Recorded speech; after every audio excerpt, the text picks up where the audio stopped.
Well, magnificent Monday afternoon. How are you? And welcome to the Jason Gregor Show on Sports 1440 Oilers Nation, YouTube and Facebook, streaming live at sports1440.ca, wherever you get the app, iHeartRadio, Stingray, Radio Player.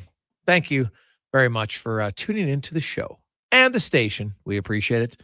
As always, it's presented by PlayAlberta.ca, Alberta's only regulated online gambling website, where through the playoffs, use the promo code Gregor50 and you will get a free $50 wager. $5 deposit, get you 50 bones. Pretty good. Use it wisely at PlayAlberta.ca. You got some time if you want to strategize and think what's going to happen in game one Wednesday, Oilers against the Canucks. They will be the final series to open up in the second round. And I know people like, okay, I'm just going to ask something. Okay. Let's avoid first world problems. Like somehow if the game's tomorrow and not Wednesday, that our lives are ruined, right? I get there's no hockey night in Canada on Saturday with the Canadian team. Are you telling me that people aren't going to watch Friday and Sunday because it's not Saturday? Is it slightly more convenient, or is it just something people are more used to? But let's be real here. This is not something to get upset about. All right. Now, the start time on Sunday, if it's 8 o'clock, that's a legitimate beef, because we just saw yesterday you can play two games on the same day when there's only two, and the late game doesn't have to start late. It actually started at 5:30 Edmonton time, 6:30 in Dallas. Why can't you start at 6 o'clock on Sunday for game 3, Edmonton, Vancouver? It'd be easy because you only have Florida, Boston.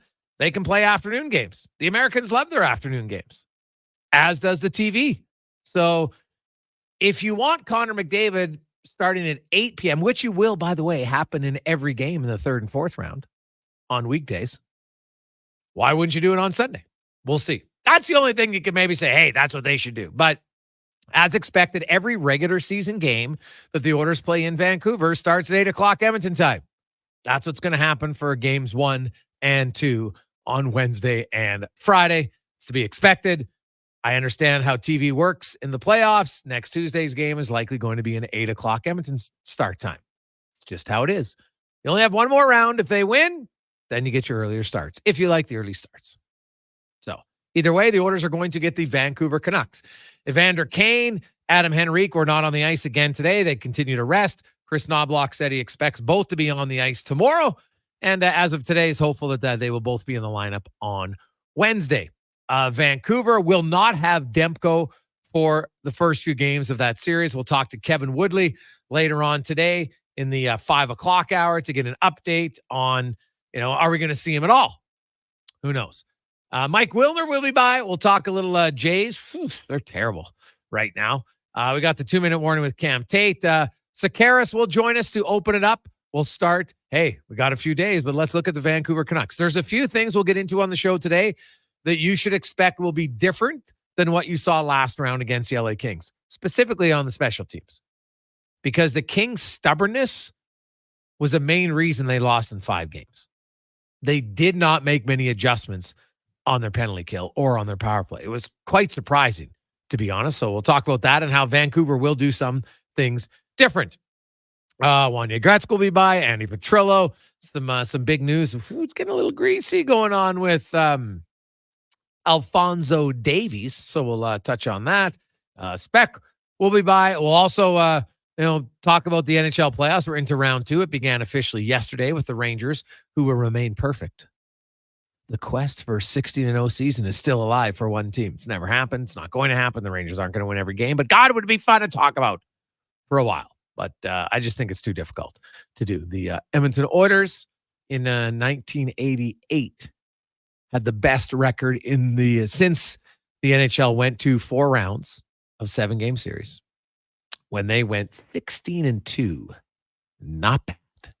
Not bad at all.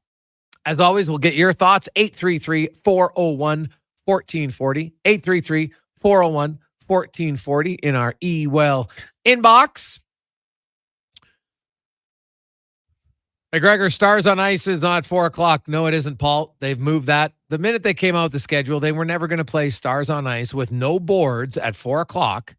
And then that would be till 6. And suddenly they were going to empty the arena, change all the configurations, gets the boards back in, and then for an 8 o'clock puck drop. It's not happening. The minute it was announced that the game was going to be on Sunday, you knew that Stars on Ice was moving, which it did move to Saturday at 7:30. Right there. In the contract, there's certain events that come into Edmonton in May and June, like the WNBA, like Stars on Ice, that in part of their contract they agreed to, it says that the Oilers who own the building have the right to move the date around. Now, you will work with them and say, give you another option, like, hey, the WNBA moved from Sunday to Saturday. Guess what happened? Sold out. Right? You heard some people, this is brutal. Well, it's still sold out. Right? It's not ideal, but it's not the end of the world. Let's toughen up a bit in 2024, because our level of what we complain about today has gone to like the worst level. I can't stand it what people complain about. Like, let's get serious. You complain about lack of food, complain about bills and lack of money. That's legit. Complaining about, Stars on Ice move from Saturday to Sunday. How am I going to survive?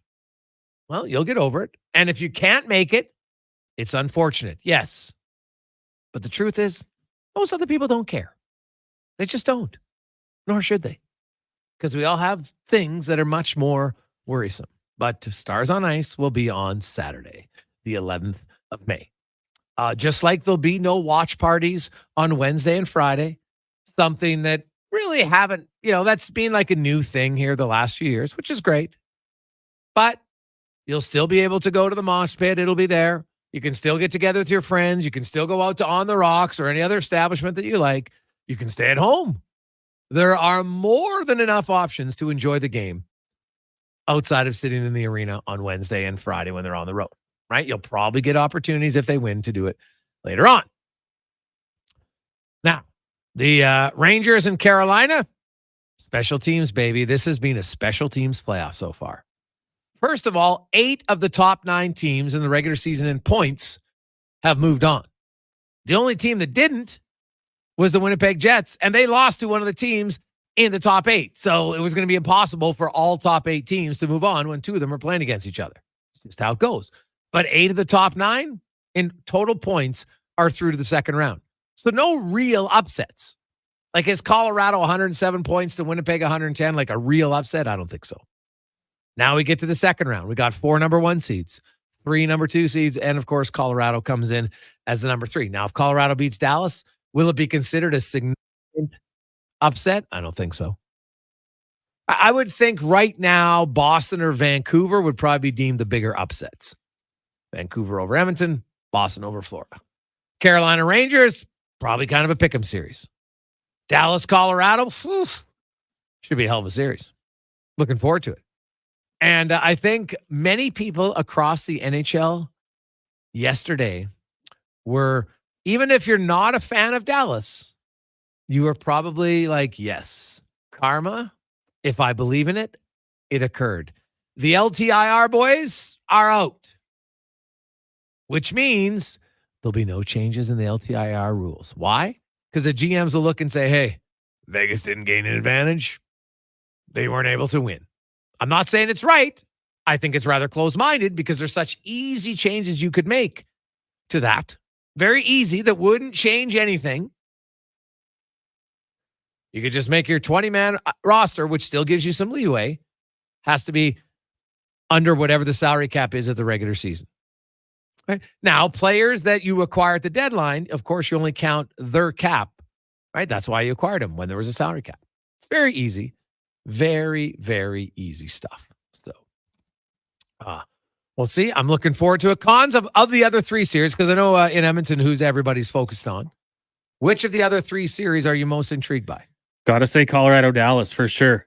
Just what Colorado was able to do against Winnipeg. I thought that was super impressive, finding a way to get to Hellebuck and at the same time, keep the pucks out of their own net at certain points of that series. I know game one, maybe the exception there. And then just the Dallas Stars willing their way back to victory. I mean, the Vegas Golden Knights, a good team when they're healthy.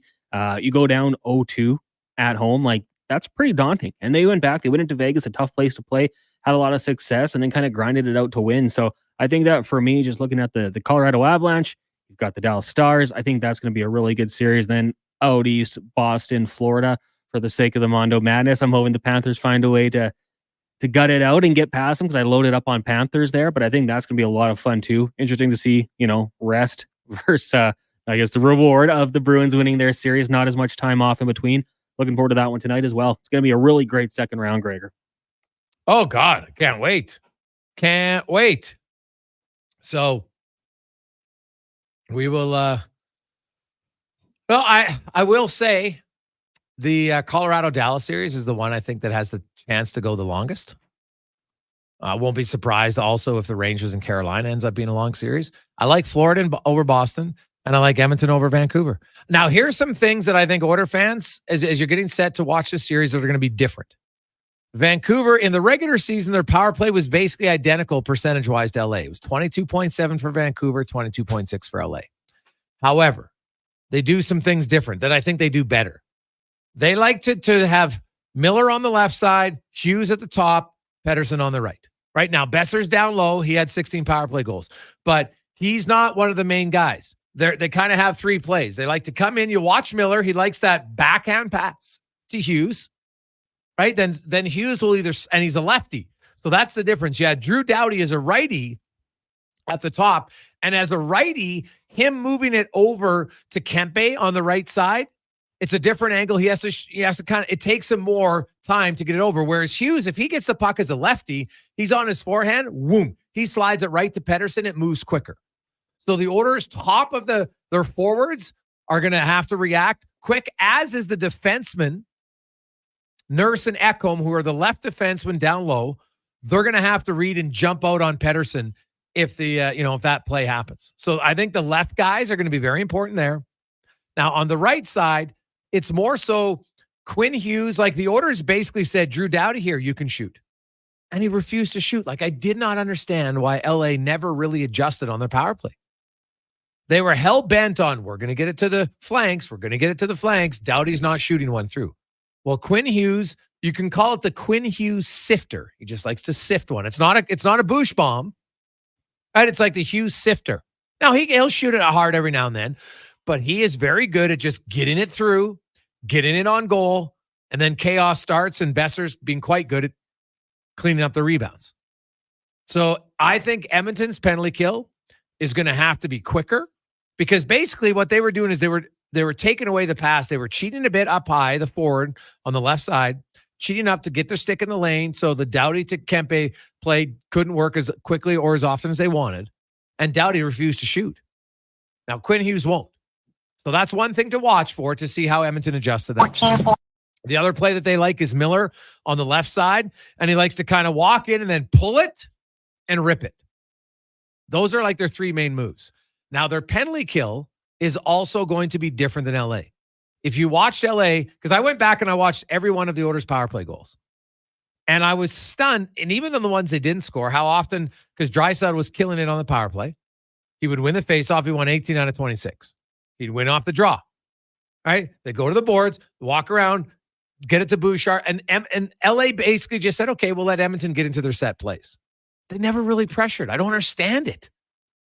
You have to pressure the best power. If you think you're going to sit back on your heels against the best power play the league's ever seen, well, guess what's going to happen? They're going to go 9 for 20, which is actually, I think, misleading in how deadly they were. One of those power plays was in the final game when Draisaitl got hooked with 20 seconds left. Edmonton's not trying to score. They're not trying to do anything. So for 20 seconds. So now it's down to 9 for 19. Then they scored 2 goals within 3 seconds after a power play expired. So the King guy he was on the ice, but he's not even in the defensive zone. He's not in the play. To me, that's still a power play goal. You can make the argument they went 11 for 19 against the Kings. And the Kings didn't really change. They remain passive. I don't get it. The Canucks penalty killers are much more aggressive. You watch them, they will be pressuring the Oilers more. Now, that doesn't mean the Oilers can't handle it, but you watch them. And I'm curious if we see what we saw in the first round. I thought Edmonton in the first round started to make plays from behind the net more than we'd seen all year. Right? Like, they still have some of their set go-tos. They love Bouchard on the point. Obviously, they love Draisaitl in the kill zone on the right side. Right? Hyman down low. But even if you watch, because I went back, obviously had some time, and if you look at Hyman, Nugent Hopkins on that 5-on-3, remember they switched positions to start? And Hyman was in the slot, and Nugent Hopkins was down low. And then as the 5-on-3 progressed, they switched positions. LA defenders lost the guy. Hyman tips it in, wide open net. So Vancouver's penalty killers will be a lot more aggressive. Will it take Edmonton a game or two? Because I went back and even looked at the stats. Remember against Calgary in 2022? The first game, now the Oilers lost that game, and the Flames were very aggressive on their penalty kill in game 1. And it kind of gave Edmonton some trouble. Edmonton figured it out, and then game 2, 3, 4, 5, they're pretty good.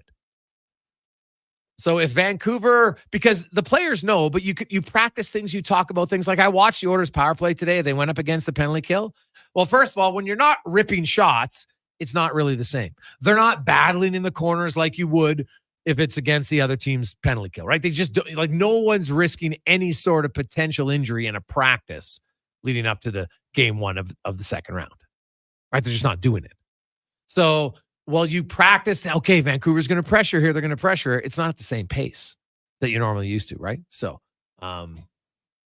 we'll see how they do. I have no concerns about the Oilers power play because it's the best power play in the league the last 5 years. But in the playoffs the last 3 years, it's 36.7%.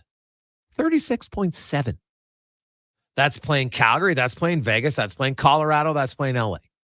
Now they get Vancouver. See how it goes. Lots of texts coming in, 833-401-1440. We'll get to all of those. But when we come back, Matt Sekeres will join us. What matchups does Rick talk at Wanye spoke today? We'll find out next on The Gregor Show, presented by PlayAlberta.ca. Edmonton's premium live music and party venue is On the Rocks. Check out Bingo Tunes on Monday. Perform on the best stage in town with karaoke on Wednesdays. Learn how to salsa with Salsa Rocks on Thursdays. And every weekend, OTR goes live. With your favorite bands on the OTR stage and DJ Kenny K. For everything that's going on at On the Rocks, give us a follow. Facebook, Instagram, or Twitter. At On the Rocks, EDM. Eat well, party hard. On the Rocks. On the Rocks. On the Rocks. Open every day till 2 a.m. Hi, Brad McCory here. Don't miss our 2023 clearance at St. Albert Dodge. Ram 1500s are now 25% off, with savings up to $17,000. You can now buy a new Ram for $45,000.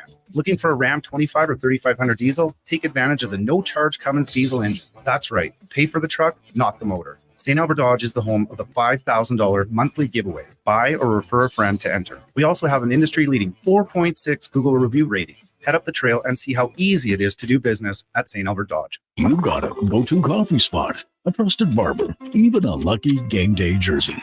But when it's about looking your absolute best, there's only one name you need: Mr. Dirk. Family run since 1939, we're experts in crafting impeccable tailor-made suits and offering a wide variety of everyday styles. Pair that with personalized one-on-one fittings and the convenience of on-site tailoring. Mr. Dirk elevates your style game. Visit our Edmonton store or explore MrDirk.com. Score big on style with Mr. Dirk. CW Eves Troughing is busy. That's why they're looking for experienced troughers to run one of their trucks. To get paid top rates, contact CW Eves Troughing at 780-435-1492 or email info@cweves.com. Until June 8th, make the shift to more savings at Fountain Tire and get up to $200 off a set of 4 select tires, plus a bonus $50 off any service of $150 or more. Restrictions apply. Financing available. Book online today. I can tell by the look on your face you're thinking about it. Story time with Mr. Rooter. Mr. Rooter, can you tell me a bedtime story? Sure, son. But can you just call me Dad? Nope. How about Papa? No, you're Mr. Rooter. Okay, son. What story this time? Can you read the one about the sewer route? No way. You know how you get root nightmares. Please. Not a chance. Please. Papa? Oh, boy. Just don't tell your mother. You mean Mrs. Rooter? For a plumbing story with a happy ending, call Mr. Rooter. Gather around the radio, kiddies, for the best time of day. It's Oodle Noodle time. Listen in this week as your noodle hero battles the barbarous Bobby Burger. Now sing along. You know the words. Oodle Noodle time. Oodle Noodle time. You know what time it is now. Get up and give me your best Oodle Noodle dance. Your best time of day is Oodle Noodle time.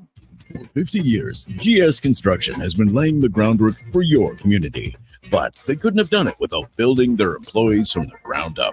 Many of GS Construction's employees started without any industry experience at all. But because of such programs such as GS's Next Person Up, they've gone on to become valued members of the team. If you want to join the team as a laborer, pipe layer, or pipe layer's helper, lead hand, operator, top man, or woman, or water and sewer foreman, visit gsconstruction.ca. The Egyptians swallowed a mixture of iron oxide and animal fat. The ancient Greeks made a paste out of pigeon droppings and horseradish. The Romans rubbed ashes and compost on their heads. Mankind has struggled with baldness since the beginning of time, but you don't have to struggle for another day. Hi, I'm Dr. Vance Elliott, and I've helped thousands of men and women get their hair back. Want to discuss all the modern options available? Go to drvanceelliott.com and contact us today. The Adventure Calls event is on at Chevrolet. Right now, get the 2024 Silverado 1500 RST at 0% financing for up to 60 months. Plus, eligible Costco members can receive a $1,200 bonus on select trucks. With an available 6.2-liter V8 engine and available adaptive cruise control, you can get off the open road and just enjoy the calm, quiet, scenic, great outdoors. Back to the truck! Visit your local Chevrolet dealer for details. The playoffs are wild. We all know that. And this year, Play Alberta is making it even wilder. Make a deposit with promo code Gregor50 to snag a $50 free sports bet with your next deposit. Get ready for unbeatable promotions throughout the playoffs with 10-plus odds boost on every Oilers playoff game. Score a chance to win a pair of lower bowl or even exclusive sweet tickets for an Oilers playoff game just by making a bet on an Oilers playoff game at playalberta.ca. Bonus terms and conditions apply.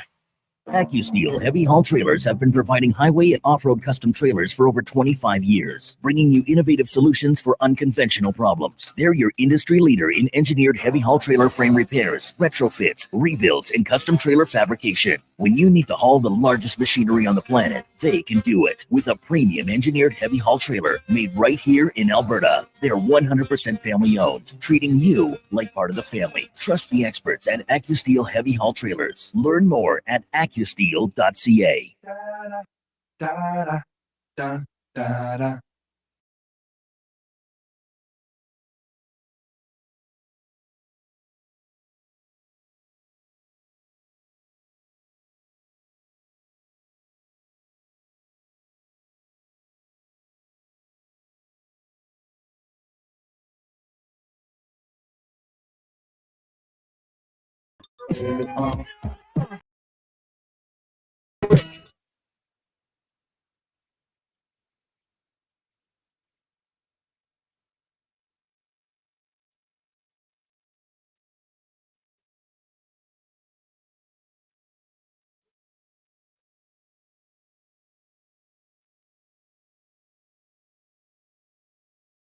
My father, who didn't say a lot. I remember when I was a kid and would get gather sometimes a little impatient around calving season because I would always get excited. I wanted to come, kind of Christmas, and it was like, hey, you know what? One of the worst things in life is waiting, but one of the best things is when you have something that's worthwhile to wait for. So, sports fans, hockey fans, yes, it's not great, but guess what the alternative is? You could be Toronto, or you could be discussing the draft lottery, which you did for a decade and ended up hating, well, except for the McDavid Lear and a few others. So will it be worth the wait? We'll see. I'll say this, though. I think this is going to be great for stoking a rivalry that really, you know what, as I went through the history of it, it's never really been that great of a rivalry. The Oilers and Canucks have rarely been both good at the same time. Right? There's only been 5 years where they both made the playoffs and were even separated by 5 points. And one of them is this year. right? And then the other years they never met. In 1992, the last time they met, Vancouver actually won the division, the Smythe division back then. They were 14 points up on the Oilers, who were third, but the Oilers beat LA in the first round, and then they beat the Canucks in the second round. There hasn't really, like, when Vancouver was really good, the Oilers were terrible. When the Oilers were really good in the 80s, Vancouver was terrible. I think there's a chance now that both teams could be good for a while, which is when the rivalry really heats up. And hopefully this playoffs is a starting point for that. As we go around the NHL, brought to you by McDonald's, and coming up on Wednesday, it is Mick Happy Day. This Wednesday, I'll be at the Coronation location on 149th Street, 111th Ave. If you want to stop in. But any of the McDonald's, local Edmonton areas, portions of the every sale, doesn't matter what it is, ice cream, cheeseburger, Big Mac, goes toward Ronald McDonald House, a fantastic facility in town. So maybe you want your pregame meal to be some McDonald's on Wednesday. Do it. McHappy Day. Matt Sekeres from Sekeres and Price joins us. And Matty, the Oilers and the Canucks, both teams rested, so fatigue definitely won't be a factor. We know Demko isn't going to be ready to start the series. What do you think the chances are we even see him in the series? Well, I'll address that in a second, Jason. First of all, like, every day for the last couple of weeks has been a McHappy Day here in Vancouver. And when you go as long as this team has, and of course don't have to tell diehard longtime Oilers fans about this, you're so right about the draft lottery, my dude. I mean, that used to be a big red circle date on our calendar because it was the one thing to look forward to. And of course, the Canucks, unlike the Oilers, never won. Never had any luck at the draft lottery. Now, the draft's a different matter with where they got Pettersson and Hughes. But yeah, so pleased to be talking Stanley Cup playoffs and not draft lottery odds. I have not run the simulator once this year, Jason, and I'd like to keep it like that. And you're so right about how, the futility of these franchises over the years when the other one has been pretty good. Like, I think it was late in the season when I came across, only 2 playoff series in their history? And one of them is actually far back enough that it was the best of 5 Smythe Division series. So, yeah, it's a lot of fun.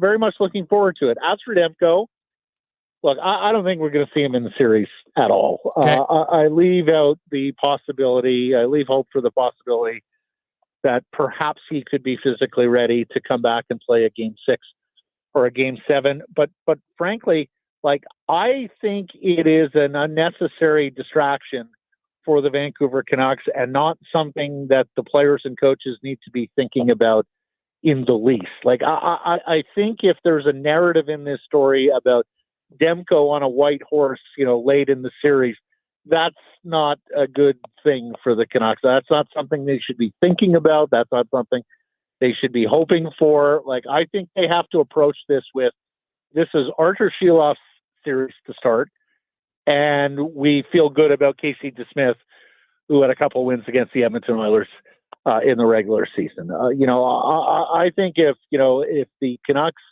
players and coaches start, putting too much attention, too much focus on when Thatcher is coming back, I think that detracts from the task at hand.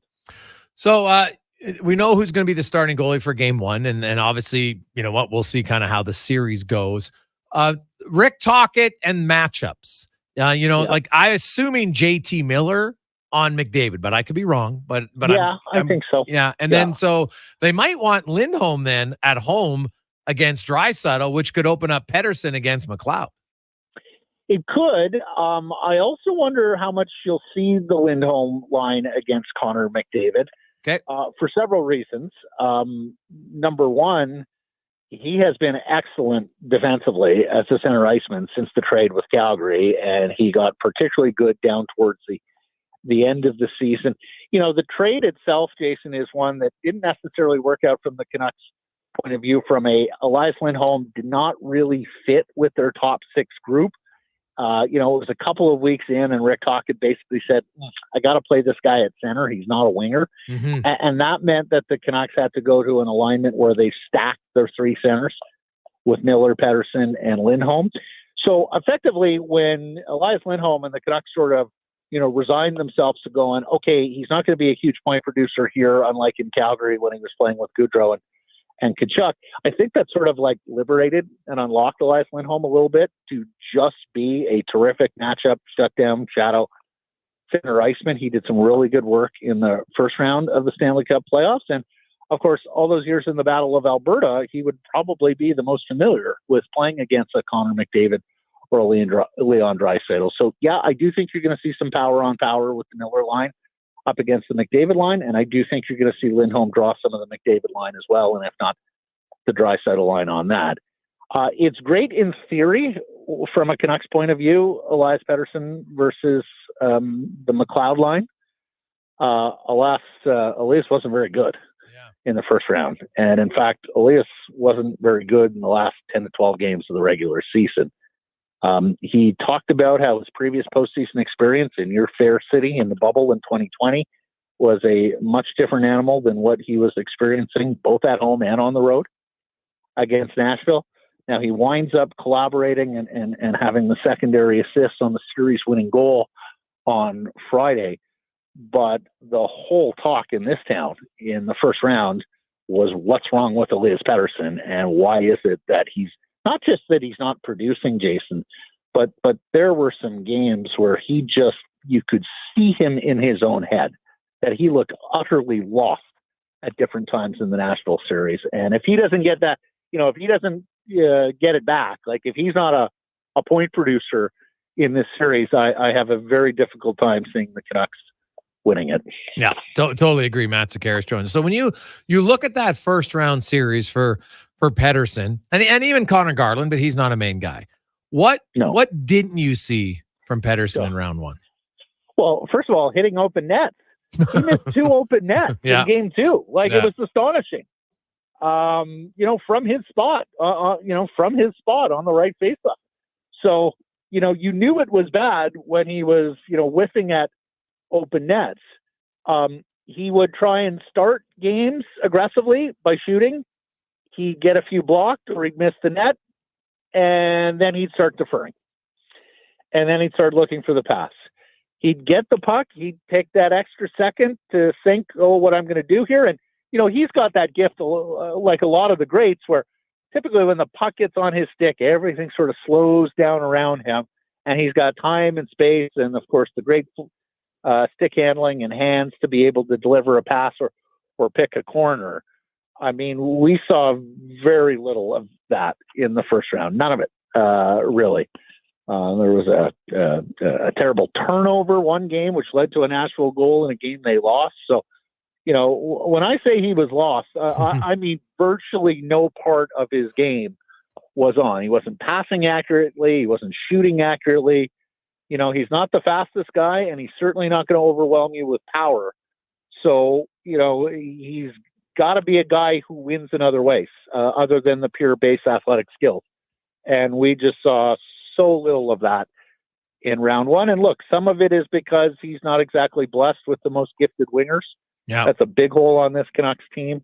I think if you put Truth Serum in Jim Rutherford or Patrick Alvin's coffee, they will tell you they regret not adding a winger by the trade deadline. They were in on Jason Zucker. He was a real pest for the Predators. Of course, they were in on Jake Gensel, just weren't able to make it happen. And all of that is showing up right now, that they just don't have a lot of threat coming off the wing when it's not JT Miller and Brock Besser collaborating. Matt Sekeres joins us talking about the Vancouver Canucks, of course, Oilers and the Canucks. Game 1 is 8 o'clock Edmonton. Well, let's be honest, 8:20 puck drop. And then Friday, same thing. The other players, I was looking at the minutes played by the defense in that first round against Nashville. And Hughes and Ronick were down quite a bit from what they were. Not quite a bit. It's probably a little bit of an exaggeration, but definitely down a bit for them. And it doesn't because the playoffs is different, Matty. Like it's much more punishing. It's much more physical. And Hughes, this is his first time in. Well, I know they were there in the bubble, but first time with crowds, and the games are more intense. They're more physical than they were even in the bubble. What did you make of that first round? And I'm expecting Edmonton to want to say, hey, we saw what Nashville did. We see the size of Hughes. Let's try to punish this guy.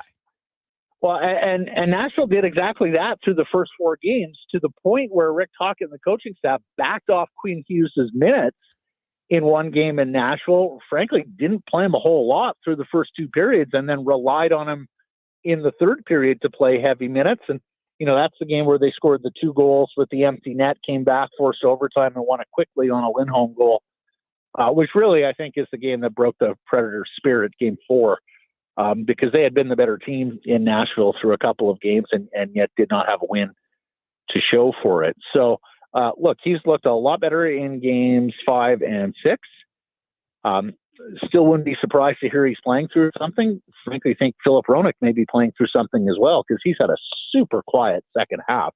I mean, he was so fantastic for this club in the first half of the season. I mean, him and Hughes at some points, were grading out as the NHL's best pair. I think they're the last pair to allow an even strength goal all season. They were scoring at a ridiculous rate. He was winding up that big right-handed slap shot and finding a lot of success there, if not with goals, and getting it on net and letting others clean up the garbage.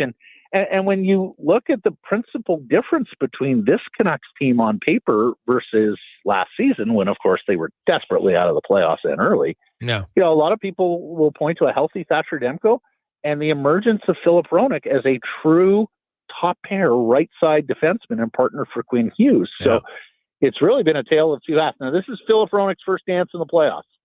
All those years in Detroit where he didn't get in, and he and several other Canucks certainly got a rude awakening in round one as to how different Stanley Cup playoff action is to the regular season. So then, as much as it's targeting Hughes, a lot of it is going after Roenick, is what you're saying. Well, what I'm saying is neither player looked themselves through the totality of the first round. Okay. Hughes had moments. Roenick didn't have very many moments. Now, what I will say is the good news for the Canucks is that top defense pair was supplemented by the play of Nikita Zadorov and Ian Cole, who were terrific in the Nashville series. And in fact, I think you make an argument that Zadorov was their best player, or certainly their most consistent player, games 1 through 6. So they got a big lift from those guys.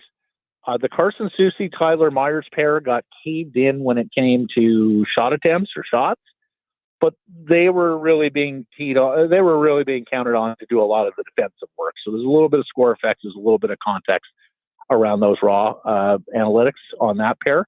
And frankly, they had some pretty good moments, particularly Tyler Myers at both ends of the ice. Joined a couple of rushes, made himself a threat, and was also there and doing all the dirty work, including a block shot with the sensitive area of his body to preserve the victory in Game 6 against Nashville. Matt, as playoffs go and, series go longer, like Vancouver's a much more aggressive team than LA is. I expect definitely on 5-on-5, they're not going to sit back. I think their penalty kill is going to be a lot more aggressive than what LA presented.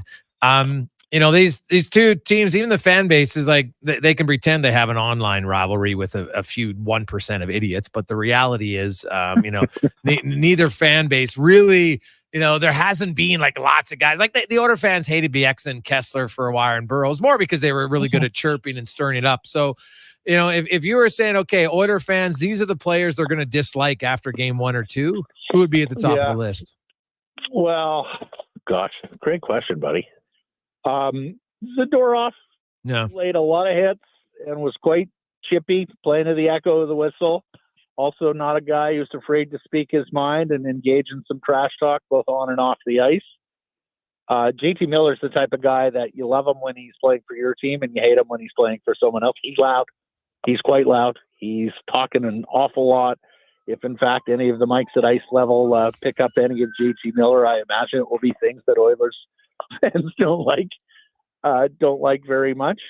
Those would be the principal two. Nils Höglander can be loud and annoying to play against with his game, although he is very, very reserved and quiet off the ice. And, Connor Garland as well is kind of a pebble in your shoe type of player who has done exceptional work this year along the boards and at puck retrieval. I agree with you that the Canucks are not going to be as passive as Los Angeles, Jason.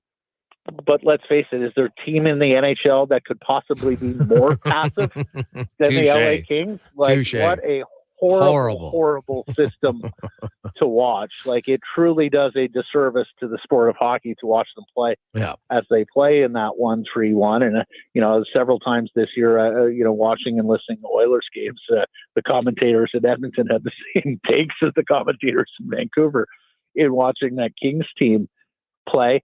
Now, the one thing is like Vancouver is by no means a puck possession team. No. They are a chip and chase, win the wall work, win the board battles down low, and try and get the puck to the front of the net. And, the other thing, Jason, is a massive transformation in this Canucks team from the first half of the year when they collected the first 3 victories against Edmonton and the second half of the year when they played just the one. I mean, Vancouver's now a defensive-minded, defensively oriented club. Yeah. In the first half of the season, it was ridiculous how many goals they were scoring because they were scoring on just about every good scoring opportunity they got. And the power play was running so hot. That's not the case anymore. 13 goals in this series, 11 of them at even strength, so not even 2 per game at even strength. The power play has been, frankly, poor since the All-Star break. So, the Canucks teams that won early in the year, particularly the game in Edmonton, stands out for Saturday of the season when Casey DeSmith stood on his head and the Canucks and Oilers went up and down the ice and Vancouver wound up winning. Like, I'm not sure they're capable of winning many games like that against Edmonton now. That's just not their team anymore. They need this game to be played at a slower pace. They need this series to be played where, they can get in on the forecheck, make it a bit of an uglier game, have the great defensive posture, and get the requisite goaltending and get goals wherever they can find them, because really the secondary scoring was all but non-existent against Nashville. Lastly, Matty, the stories about Travis Green likely going to go to be in Ottawa's next head coach. Of course, in Vancouver. What's your expectations on what you think he can do on that team? A team that has struggled to play defense. Well, in a lot of cases, I sort of feel like he's stepping into the situation that he stepped into here in Vancouver, albeit with a team that's got a little bit more young talent and should be a little further on in its evolution to take a step forward. I mean, Travis's biggest problem here in Vancouver effectively was roster construction. Like, it was just not a very good team. When he first took over, you had players who were sort of, aging out of their years and needing to be moved along and just did not have enough young talent around Pettersson, Besser, Hughes to be able to compete. I think he's got more young talent in Ottawa now. I do think there's some roster construction issues with that club that need to be fixed. God knows they need a top 4 right shot defenseman and have been searching for one for some time. And, needless to say, I think they have to get better goaltending than what they got this past season. And that was something that Travis was blessed with here in Vancouver, be it Jacob Markstrom or Thatcher Demko, who were both pretty darn good in the Canucks crease. But yeah, I think that's an organization that probably should take a step forward next year, that, needs to probably fix a couple of things about their club this summer, which I think are fixable. And so I would suspect that he will have a better winning percentage in the nation's capital than he had here in Vancouver. Matty, great stuff, man. What's your prediction? Yeah, What's your prediction? I'm going to save it for Wednesday in my show. Going to go over a few more things about this. But, look, we asked on our show today who's the underdog in this series. Much as the Oilers are trying to carve out some of that space, and I guess they could argue, hey, we didn't beat them in the regular season, and they finished ahead of us in the standings. But, I do think the Canucks are the underdog here, and I see fewer routes to victory for Vancouver than I do for Edmonton. Matty, great stuff, buddy. We will chat with you later on. Thanks for the time, Jason. May I ask you to return the favor and appear on our show this week if you're free? Buddy, you got my number. You send me an invite, and I will make it happen. All right. Best to Connor and everyone there. Thanks, Jason. You betcha. There's Matt Sekeres joining us from Sekeres and Price in Vancouver, Oilers and the Canucks. You're going to have to wait a little bit longer. You won't have to wait for the Sunday night start time. That just came out. Plan Sunday night. It's Mother's Day. You might want an early dinner or a brunch. The broadcast will start at 7:30. The puck drop will be closer to 7:45, 7:50 on Sunday night. Game 3. Oilers, Canucks. And I would expect, similar either 7:30 or 8 o'clock broadcast starts for the Monday game at home. I don't see how it's going to be any earlier unless there's somehow the only game. Quick break. We'll come back. We have the 2-minute warning with Cam Tate. We got lots and lots of texts to get to. People are fired up. The anticipation is building. Let's be real, though. There hasn't really been like an on-ice rivalry between the Oilers and Canucks. Hopefully, this kickstarts it. We'll return on the Gregor Show, presented by PlayAlberta.ca. The job isn't done until the last load is hauled, and having a semi-trailer out of commission is not an option. Whether replacing or adding to your convoy, Edmonton Trailer has a huge inventory of new and used semi-trailers, trusted by the gravel, logging, oil field, fluids, and freight industries. Find Thank you there, trailer Jason. This right for you online afternoon, or one of our 3 just my locations. For sale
Well,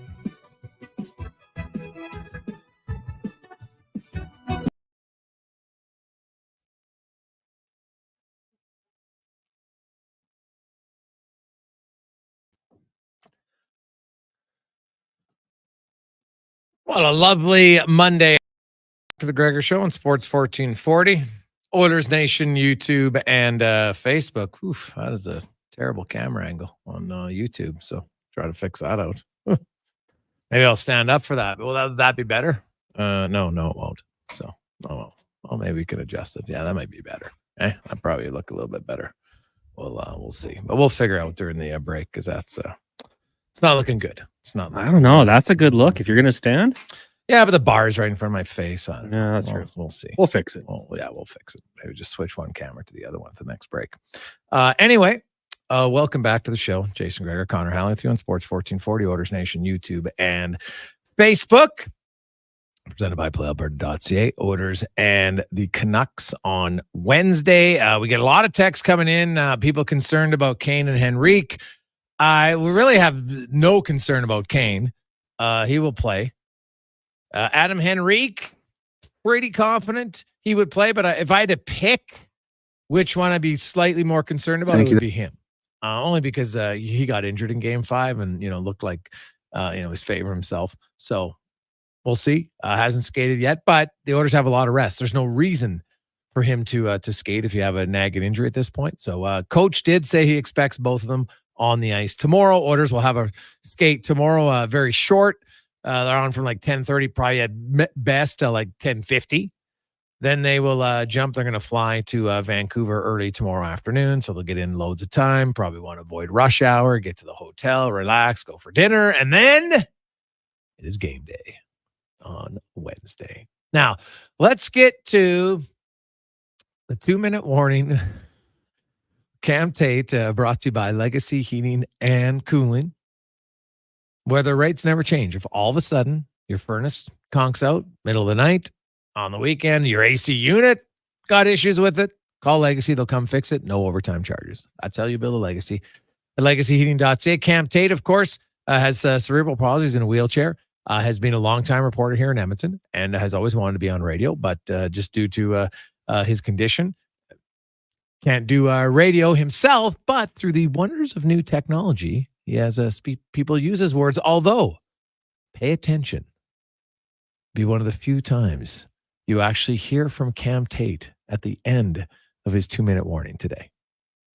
Thank you there, Jason. This afternoon just might be crossing the line. Maybe here are Cam's words. If game 1 of the second round of the Stanley Cup playoffs was tonight, this would not be written. Even if game 1 in Vancouver with them Canucks and the Edmonton Oilers was Tuesday, I wouldn't write this. No way. But since the big game is Wednesday, I'm going to fly this up the flagpole. If you don't like this, Blaine Gregor said he liked the idea. It takes countless, and I mean countless, things to win a playoff series. And some of those things mean players do things they ain't never done before. I love to say ain't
I think, yeah, there we go. I think that's good now.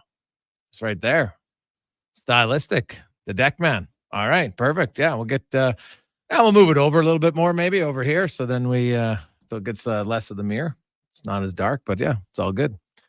So yes, Tater's singing along.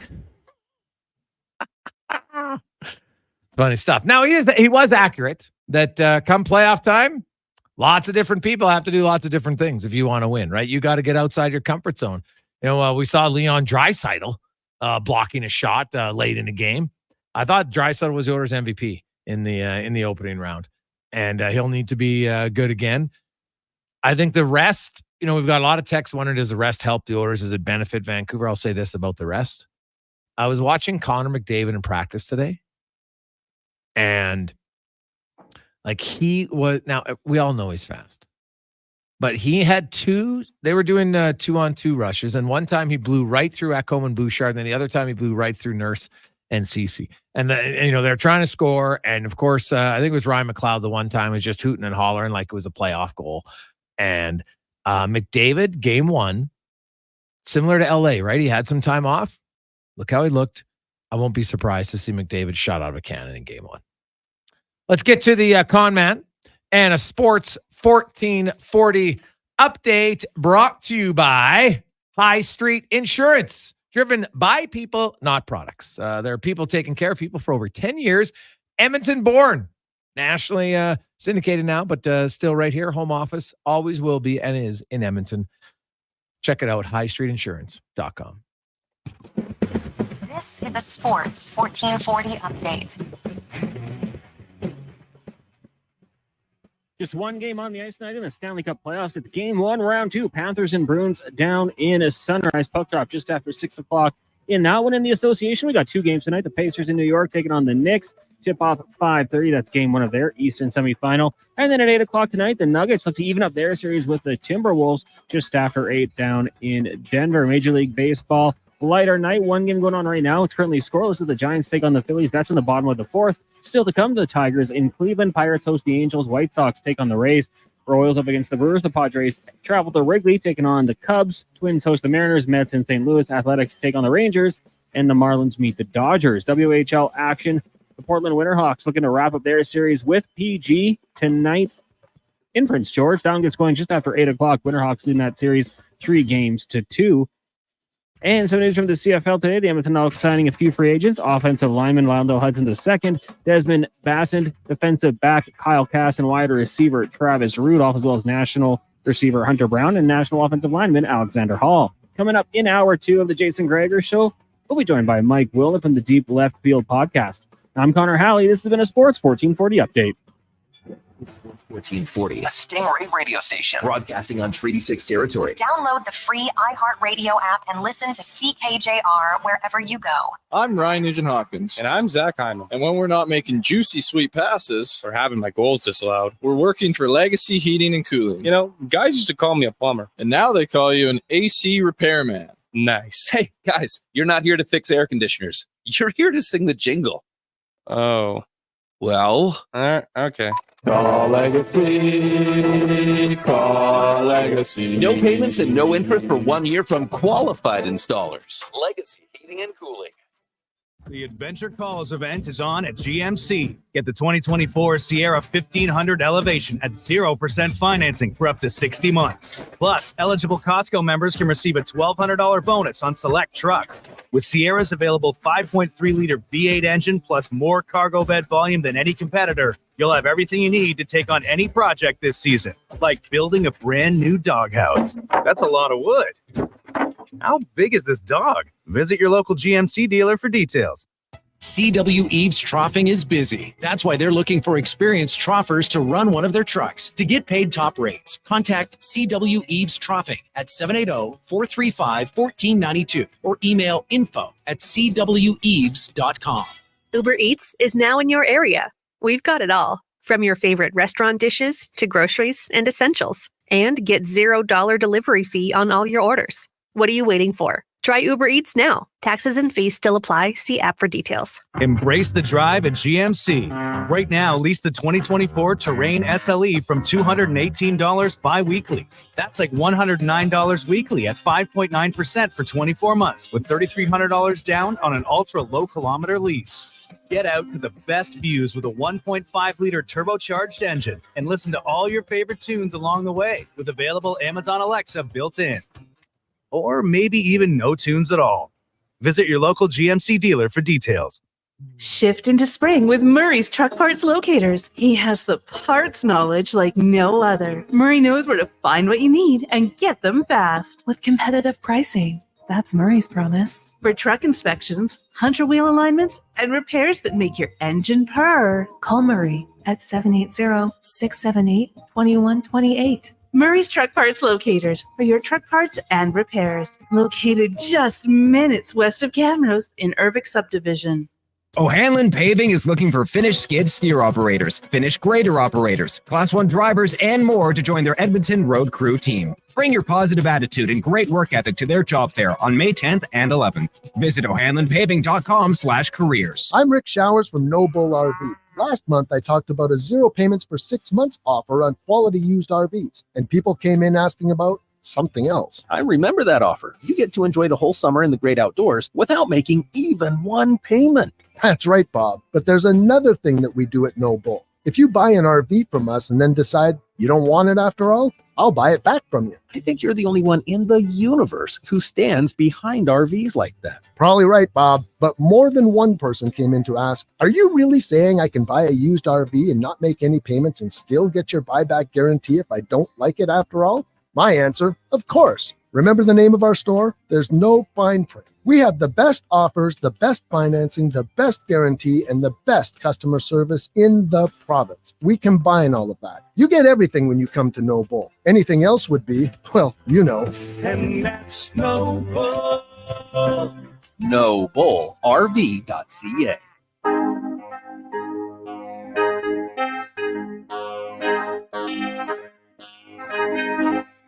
It was early morning yesterday. I was up before the dawn, and I really have enjoyed my stay, but I must be moving on.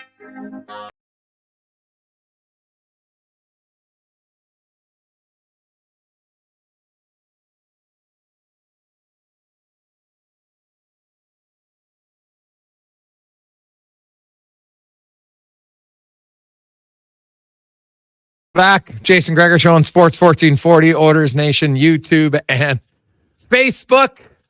Oh, man, it's like a whirlwind in here. Declan's just wheeling around, changing cameras. The best part was during the break, Connor and Declan like, hey, we just could have changed the stands rather than unscrewed the cameras. That was awesome. But hey, it's first time, right? Learn new things. So next time the one camera goes down, you just switch it. But it's good to know. Right, if, you know what now? Deck's like a NASCAR Formula One pit crew team.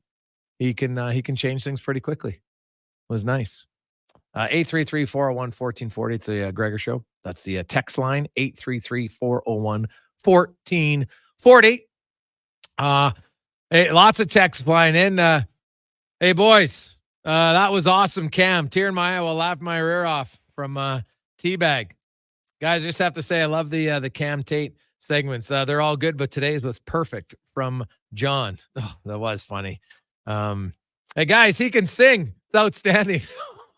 Oh, we're going to be replaying that singing from Tater a little bit later on today. Hey, you know what? We might have to ask Bobby, maybe they'll want to use that. Maybe that should tie in. Maybe what we should do is maybe play Nugent Hopkins, Hyman, Cam Tate. Who sang it better?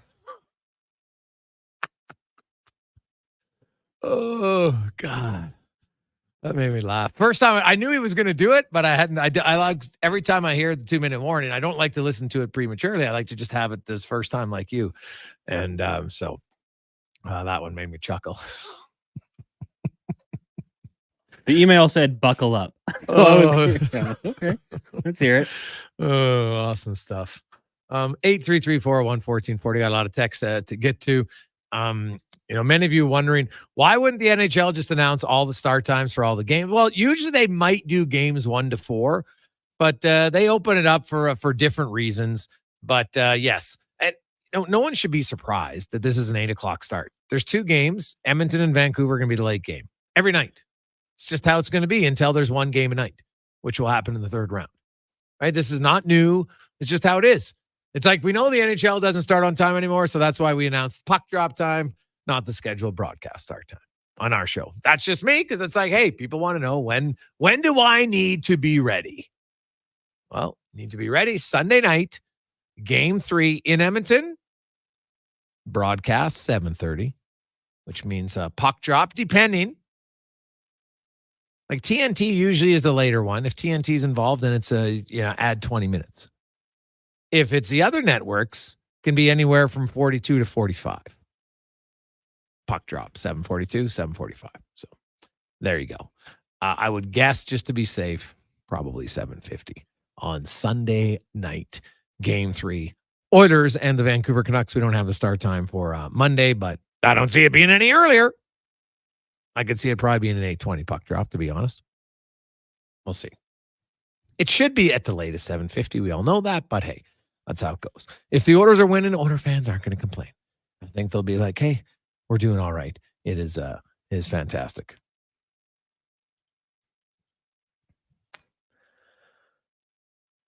Hey, Jason, great show. I had stumbled on a few audio clips of you and Brownlee. It was really good listening. Ruse would have really enjoyed this run the Oilers on Rob in Leduc. Yeah, well, you know what? It would have been real tough for the old Rubinator right now. Because, of course, Canucks fan growing up, right? We always loved the jokes about him and his Canuck PJs. So, you know what? Would have been a tough one for him. No, I'm kidding. He obviously he's professional. He wouldn't care, but we would have had a lot of jokes, right? Find the young pictures of Bronte when he used to stretch out the head of his pajamas because he couldn't, like the neck. He had to stretch it just to get it on. The big melon of his. It was awesome. Hey, guys, why wasn't Bourgault called up at the same time as all the other players, RBS? He might have had something to do for an extra day down there, maybe clean out his stuff. That's the only thing I can think of. The Oilers have called up a lot of extra bodies now. They have a lot of black aces. And I can tell you that the longer the playoff run goes, the black aces, like it doesn't become as fun as you would think. Because you're skating all the time with no realistic opportunity of playing. Right? Because they just called up, Ernie and Lavoie and Gleason and Rodrigue and now Bourgault, right? They already have Campbell. He's the 3rd goalie. So they got 4 goalies. Then you throw in, they already have 8 defense up. And now they've got Phil Kemp. They actually have 11. Right? And then how many forwards do they have? They already had 15, and you add 3 more. Now they're up to 18. So I do know that some after a while, they'll never say it publicly, but they're just like, man, I finish off playing in the AHL. Some guys would like to go home and, they're nicked up. They're kind of tired. You just want to have 2 or 3 weeks off, relax, and then you start your training. And so you don't really get to do that when you're a black ace, but you also don't get any of the enjoyment of playing. It's a tough one. Yeah, sure, it's nice to be around, but I do know, having talked to guys who have done it in other organizations, and it does, it can wear on you, right? Especially when you're a player who, like Sam Gagne's, he's got a spot in the room. He's around the team a lot. He's played here this year. That's a little bit different. But I can't tell you why Bourgault was called up today, not the other day, but I don't think it matters. They don't practice with the main group, right? You don't want to confuse it, have way too many bodies on. You had Broberg, so you can have 4 defense pairs instead of Stetcher and a guy rotating in. And I think you will have Campbell out on certain days if Skinner wants to take a rest, right? I don't see Campbell going in for Pickard because Pickard's your backup. He's playing all the time. He wants to see rubber and stay sharp. So that's kind of how it works down the stretch right now.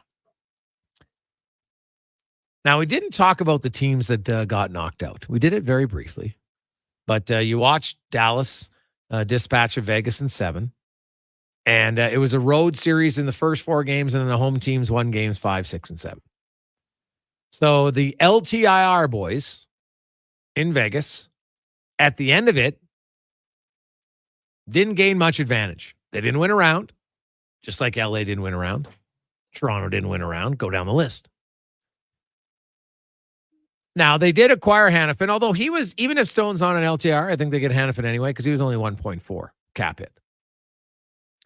Hurdle, no, they wouldn't have got Hurdle. But by getting Hurdle now, they probably would have made that move, I think, in the summertime anyway. They basically said, we're saying goodbye to Jonathan Marchessault, unless they're going to make some other significant moves. They've just got too much money tied up.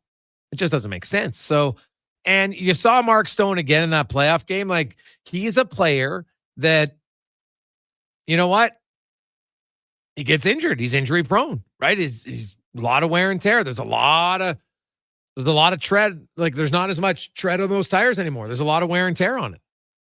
And, so if you look at him and Eichel, there's basically $19.5 million throwing Pietrangelo at 8.8. You've got now Shea Theodore is a really good bargain. He's got 1 year left at $5.2 million. Then he's a UFA. Alex Martinez. Now Alex Martinez goes out, and they'll bring in Noah Hannafin. Now it's a $2.1 million increase from Hannafin to Martinez. So obviously there's less money there. I'll be curious to see how they wheel and deal. Anthony Mantha, Chandler Stevenson, both pending UFA. So Vegas, they're never afraid to make moves, but they're not going to have a ton of cap space. So I'll be very curious to see what they do in the offseason. And, how many games are they going to get out of Mark Stone next year? Do they get more than 50? Honestly. That's a guy whose body, I think, is just starting to wear down. And I hope I'm wrong, because for any player, you don't want that. But the way it's going now, it looks that way. The other big news story today in the National Hockey League was the retirement of Rick Bowness, one of the classiest gentlemen. Him and his wife, Judy, they've been together since he was 16. He's been in hockey for, 50 years. It's crazy. He had a heck of a run. He got in late, if you consider as a head coach for him, but he had a lot of success. Like, all you had to do was see the replies to his retirement online from former players. And then compare that to the replies of other coaches that have retired online. Rick Bowness, highly respected. Now, I know he never won a Stanley Cup. Came close.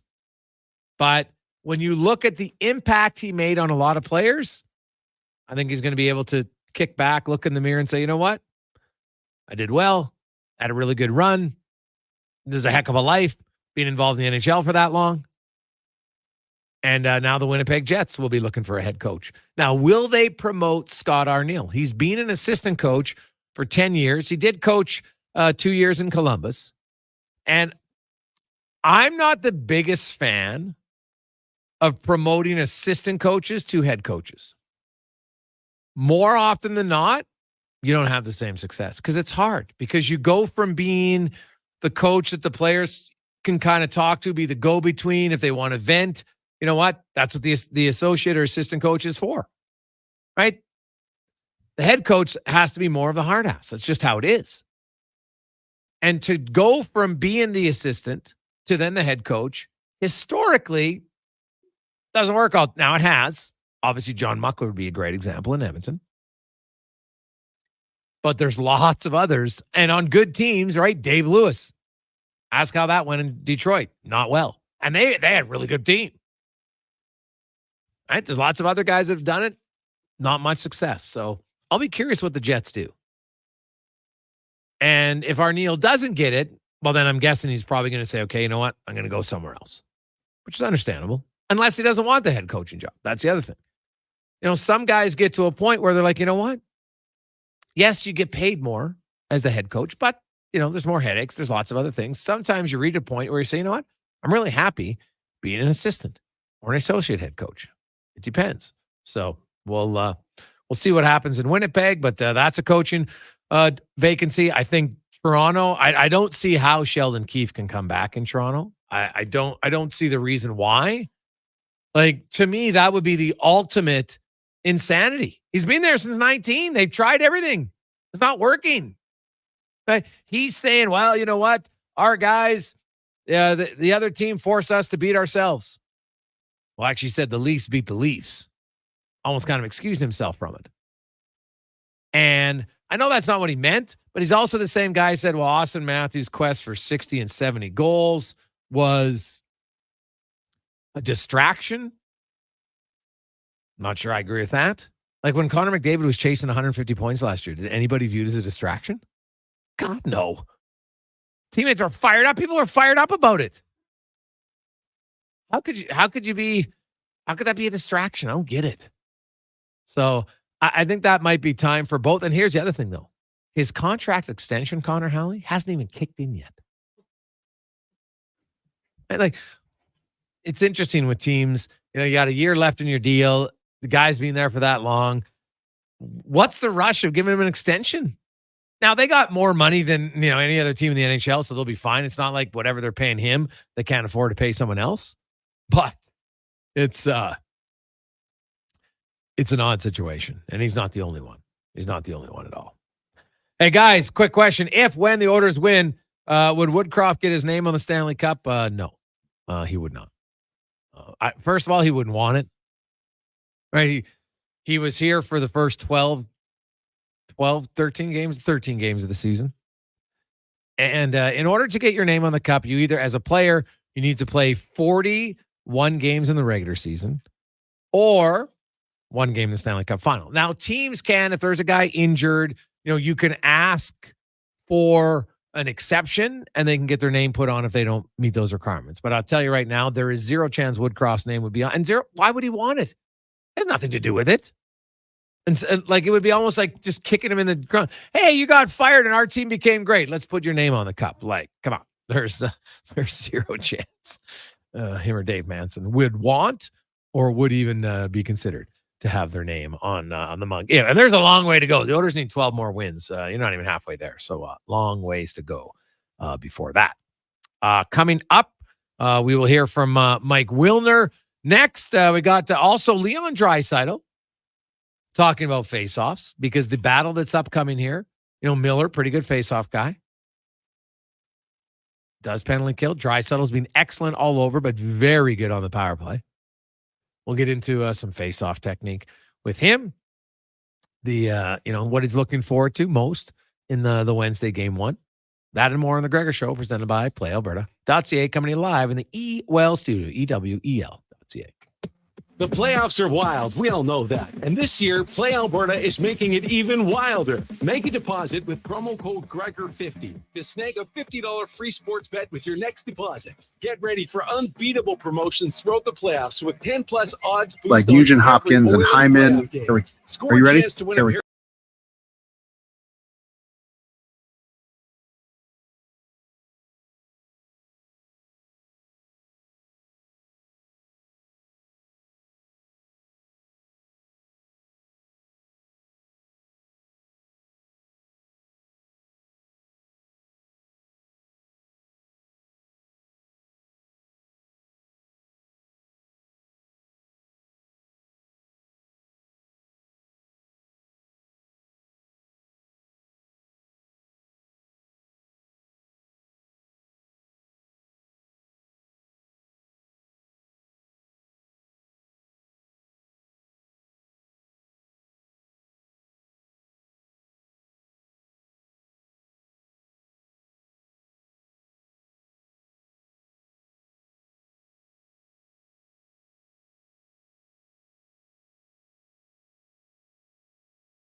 Providing highway and off-road custom trailers for mining, oil and gas construction, and renewable industries. They're your industry leader in engineered heavy haul trailer frame repairs, retrofits, rebuilds, and custom trailer fabrication. Learn more at accusteel.ca. A solid financial plan is made up of more than just investments. Investments are an important part, but you need a more comprehensive approach. Roger Weird at Weird Pearson Akel & Associates Private Wealth Management understands that. He can help build a plan that includes retirement, estate planning, personal insurance, tax strategies, and yes, investments. Talk to him today and see the difference a real financial plan makes. We're Pearson, Akel & Associates. Call 780-988-4119 or visit weirdadvisoryteam.com.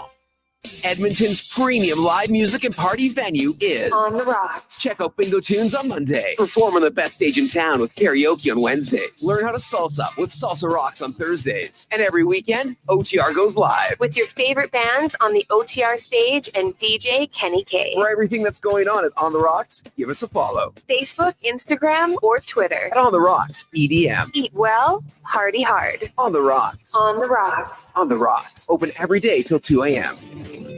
Building or renovating, you want to work with someone who sees and understands your vision. BIE Engineering is a family-owned, experienced structural engineering consulting firm serving commercial and residential clients in Edmonton and surrounding area. Homeowner or large company, they'll work with you to help see your ideas through. BIE Engineering can help prevent problems, deliver solutions, and minimize your risk. BIE Engineering. Request a quote for your project today. Visit bieeng.com.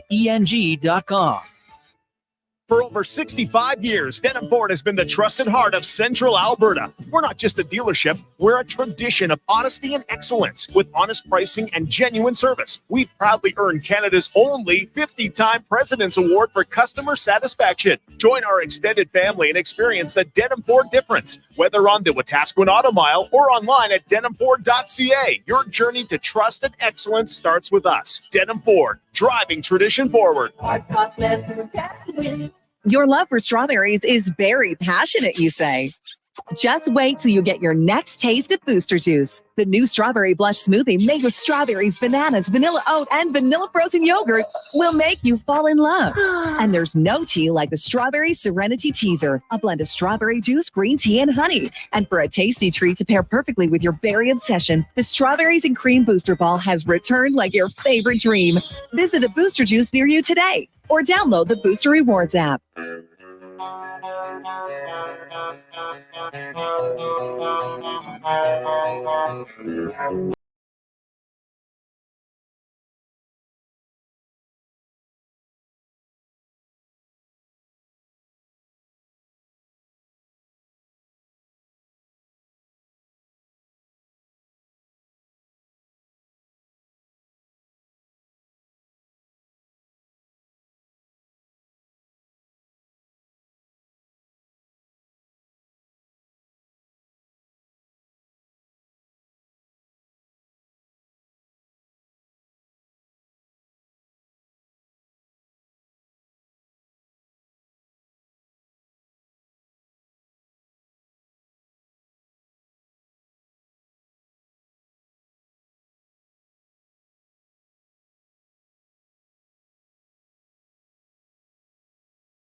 .328. Welcome back. Jason Gregor, Connor Halley, Sports 1440, Oilers Nation YouTube and Facebook. How you doing? Monday afternoon. NHL playoffs continue tonight as Florida and Boston will begin game one of their second round series. Then tomorrow we will have Dallas hosting Colorado. Also, the Rangers and Carolina will play game two. And then Wednesday, the Oilers and Canucks will get going, as well as Florida and Boston playing their second game of that series. Oilers will be Wednesday, Friday, Sunday, Tuesday, Thursday, Saturday.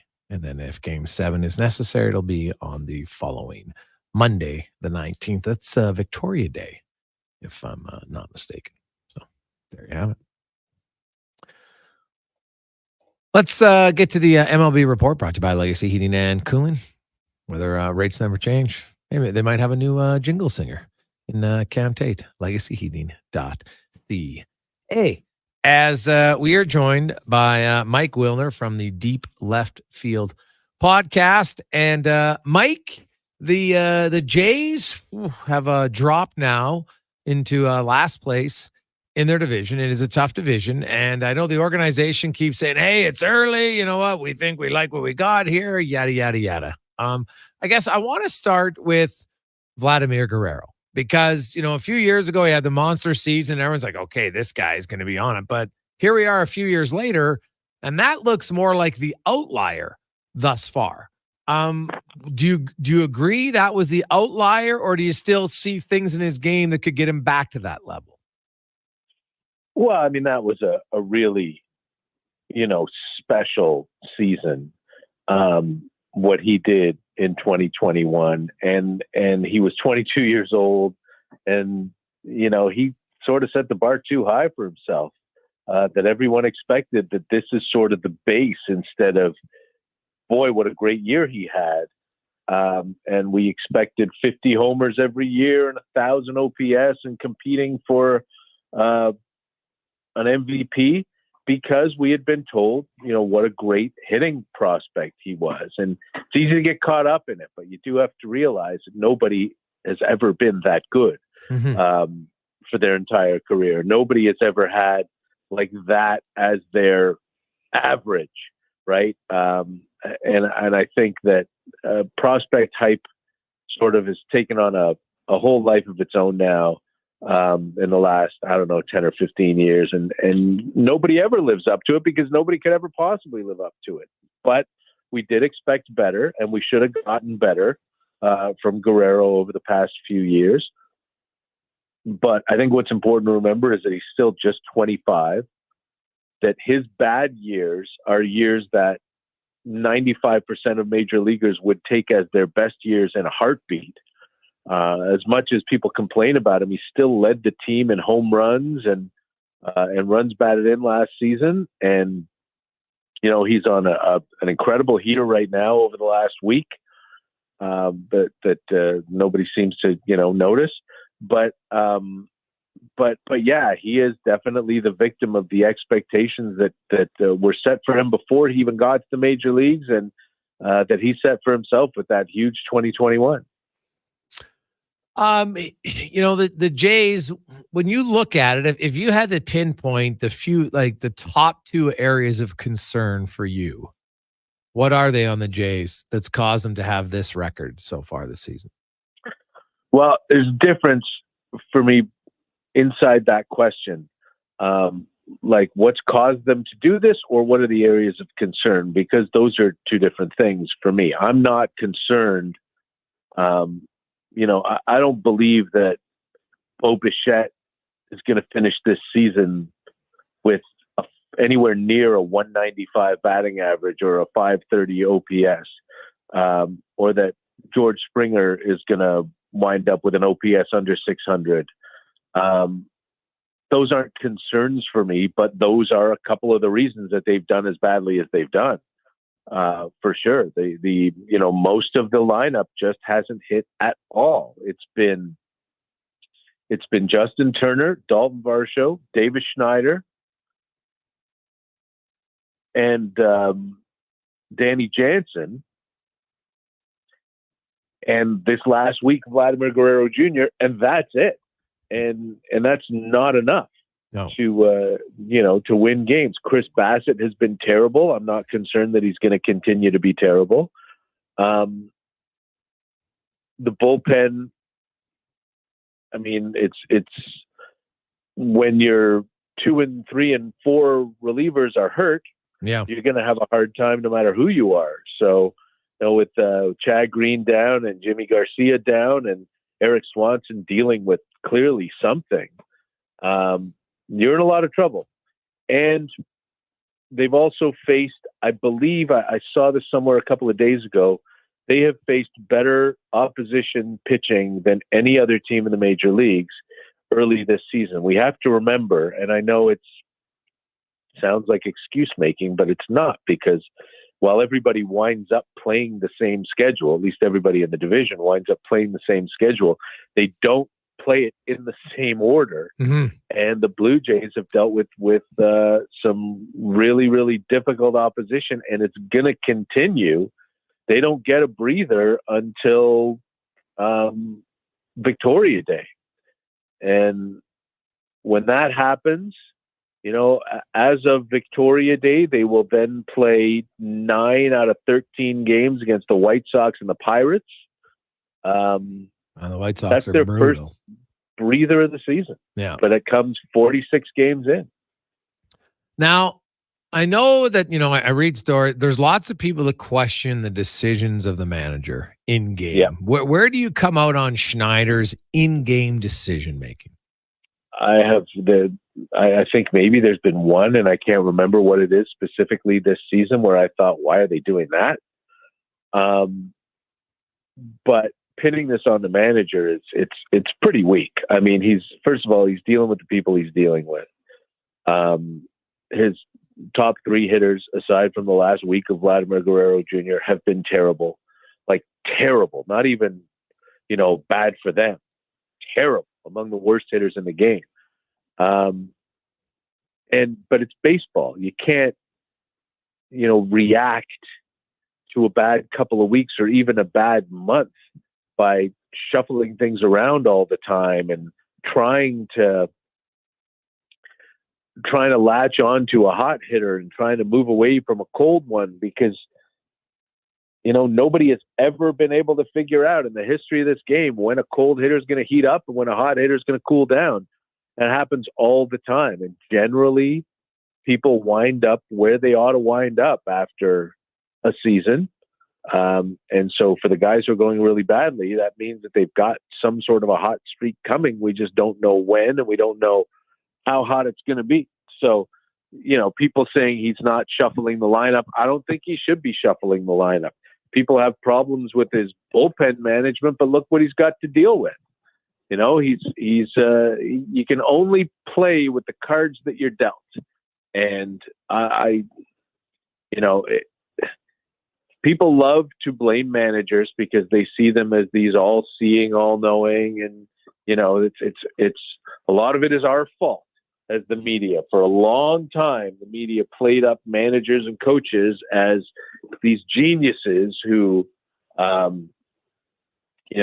have it in their ability to make players be better than they were before. None of that's true. But no, this is on the players completely. And what's really interesting, nobody wants to hear this, but given the schedule, given how badly the main hitters are hitting and how bad the bullpen's been, the fact that they're 16-19 is actually really good. They could be buried like the Houston Astros are buried, and they aren't at all. Mike Wilner joins us. Mike, you mentioned the bullpen, and when a lot of your best bullpen guys, Romero was out earlier on in the season. I think that played a factor. What did you make of Alex Manoah? I thought he was fine for 3 innings and then horrible. I thought he showed. I wrote a whole column in it about it. It's in the Star today, and at thestar.com. You saw some good, you saw some bad, ultimately more bad than good. And what happened in the 4th inning turned, what you could have said after 3 innings, okay, there's some building blocks here, but the 4th inning turned into a disaster. He just, and it didn't happen in the 4th. It happened in the 1st and the 3rd, where he just lost the plate for 10 pitches in each of those 2 innings. And then in the 4th, they started really knocking him around, and he wound up giving up 3 hits in a row with 2 out in the 4th inning. And look, anytime a pitcher is staked to a 6-1 lead, that pitcher should win that game. But Alek Manoah not only was staked to a 6-1 lead, he gave it all back. And when he left, they were down 7-6. So there's no pretty face to put on that one.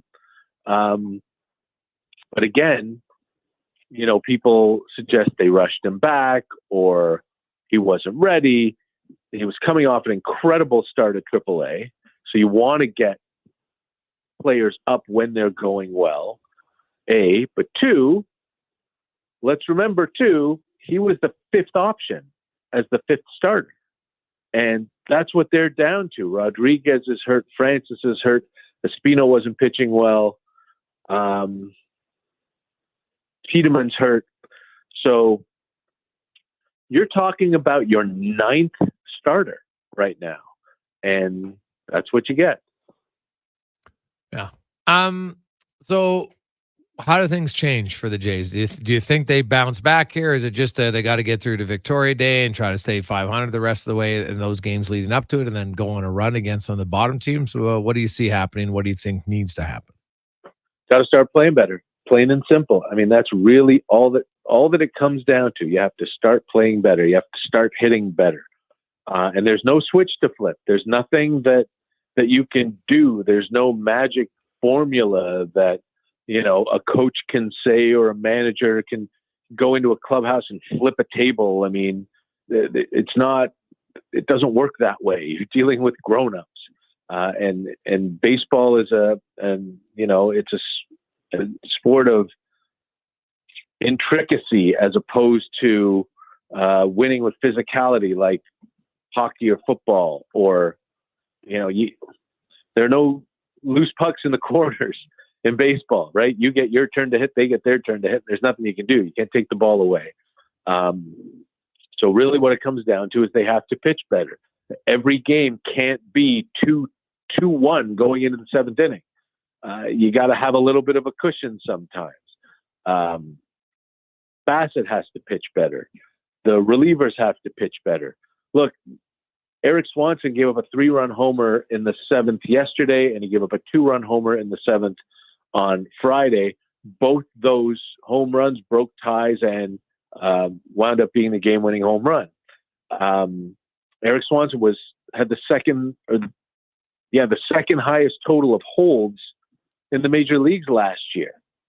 And when Jimmy Garcia is not available and Chad Green's hurt, and Tim Mays is not pitching especially well, Eric Swanson's got to get some people out if he's healthy. So that's what has to happen. Firing the manager isn't going to do it. How many managers does Ross Atkins get to fire? Right? Yeah. I think that if there's a change, it can't be Guillermo Martinez. They already changed the way they run the hitting. They got rid of Dave Hudgens and they brought Don Mattingly. They gave Don Mattingly the hitting portfolio. So they've already done that. Ross Atkins has already fired 2 managers. If there's a change, that's where the change has to be. But I also don't think you fire the general manager in the first week of May. If you decide that this isn't happening, that it's time to give up on this season, and that it's time to trade Bichette and Guerrero because they're going to be free agents after next season, that's when you fire the GM, because that's not the guy you want. The guy who had them for 4 years and couldn't do anything with them. And again, I think the playoffs are a crapshoot, and I think that, when you look at it, last year they won 89 games. Texas won 90, and they won the World Series. That was the difference. It's just about getting hot in October. So I don't think it's Ross Atkins' fault that they're 0-6 in the playoffs. I don't think it's John Schneider's fault either. But they came in and said this is going to be a team that not only contends for the playoffs every year, but contends for a championship every year. Yeah. It hasn't happened. No. So if you're going to make changes, that's where the changes have to come, in the front office, not on the field. Mike, great stuff, man. We appreciate it. We'll see where the Jays go, because right now Jays Nation is rather frustrated, to say the least. It might be a tough couple days in Philly too, but we'll see what happens. Thanks, Mike. Appreciate your time. Thank you. There you go. That is Mike Wilner from the Deep Left Field podcast. We got a lot of texts in Jays fans. Whew, frustrated right now, and I get it. But I find it in Edmonton. Remember, for years they blamed the coach, kept changing the coach. You don't have good coaches, only as good as his players. I'm not sold the Jays have enough good, consistent players at the end of it.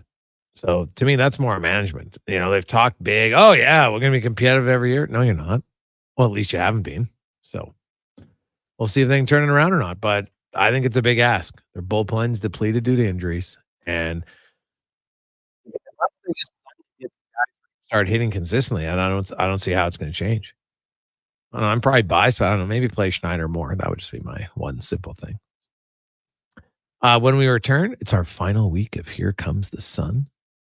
We will qualify someone next. 833-401-1440. Be ready.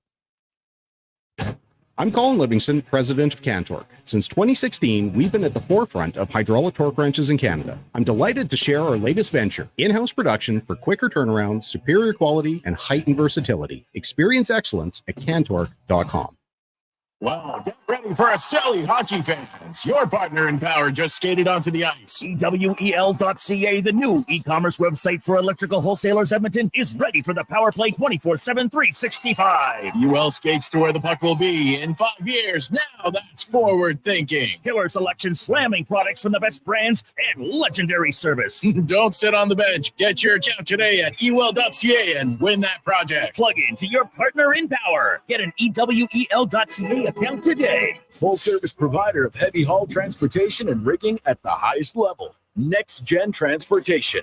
We're developing new and innovative ways to transport oversized and overweight equipment to remote and challenging locations. Our Next Gen team leads with a wealth of experience and expertise. But most importantly, we put safety first, so everyone gets home safely. We also take great pride in supporting our local community programs and teams. Good luck to everyone this season and in the year ahead. Visit nextgentransportation.com. Until June 8th, make the shift to more savings at Fountain Tire and get up to $200 off a set of 4 select tires, plus a bonus $50 off any service of $150 or more. Restrictions apply. Financing available. Book online today.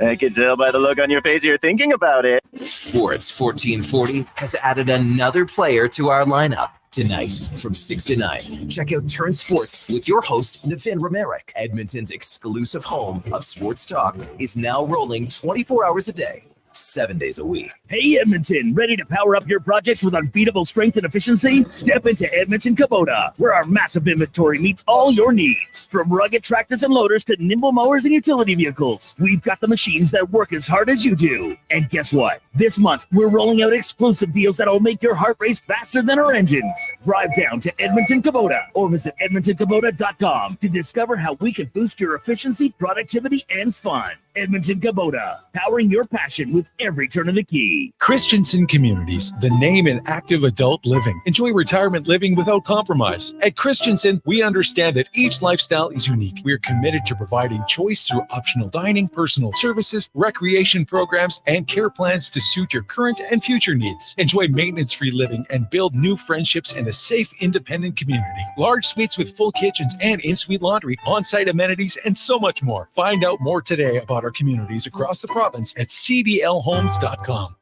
Hey Leduc, it's me, Grant Fedork from Leading Edge Physiotherapy. What you might not know is that I started practicing physio here in Leduc more than 23 years ago. In those years since, I haven't forgotten the kind and welcoming people that trusted me then. It feels great to be back, but I know we have to live up to our promise, and that's to live up to our name. This means bringing a leading edge focus on our environments, technology, communities, and the people who will care for you, like Graham Raymond and Amanda McIsaac, 2 locals who want to make a difference in your life. We're now open in Leduc. Learn more about us at leadingedgephysio.com.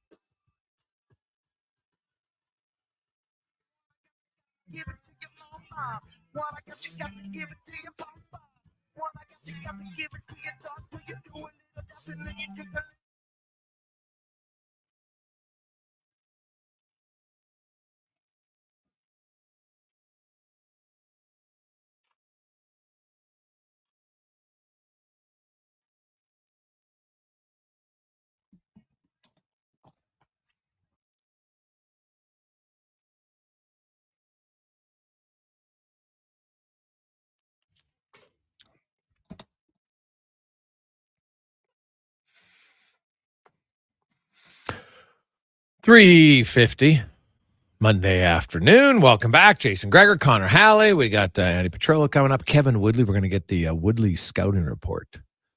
And he was pretty accurate on where is the weakness to shoot. So he's in Vancouver, so he should have a pretty good idea on the Canucks goaltender. So we'll need 2, maybe 3, but probably 2 because I'm still not sold that Demko is going to come back. I think that is it's a big reach at this point, but we'll see. You never know. Maybe he's a great healer. We'll have to see. Some other news. Connor McDavid, of course, had the 12 points in the opening round. That's the 5th time in his career that he has had 10 or more points in a series. That ties him with Stastny, Gilmore, and Sakic, who each have 5. Lemieux did it 6 times. Denny Savard 7, Messier 8, and then Gretzky had 21 series with at least 10 or more points. So when you look at McDavid, could he get 10 points this series? Maybe. Could he do it 4 more times in his career? Probably. Then he'll be in second place. Not bad. And you consider like McDavid's just in his prime, and nowadays the prime of elite players, like it used to be like a 10-year window. I'd argue it might be a 15-year window now for the elites of the elites, which I think McDavid is. That's why I've said it many times, barring injury, Connor McDavid will score 2,000 points in the regular season before he retires. As long as he doesn't have any serious injuries. He's easily on pace to do it.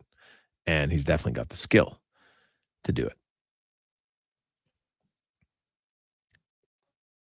Hey, guys, is Demko the stone of goaltenders when it comes to healing abilities? Well, there's no LTIR involved, so Vancouver wouldn't keep him out to benefit their team. Stone always got kept out an extra week or so to benefit his team. Right? So, hey, boys, you can't be a contender every year when you lose bats like Simeon, Hernandez, and Gurriel and not replace them. The pitching can finally compete, but the bats are not there. From Jason. Well said, man. It's very true. Like you look at some of those deals and they just haven't been able to replace those guys at all. And now Simeon, I know they're going to have to pay him huge, right? He came in, he had the career year at the right time. Good for him. But it hasn't just been a career. It's been pretty good since. So it's a tough one. The Jays, honestly, I didn't have him as a contender at the start of the year, and I definitely don't see him as one now.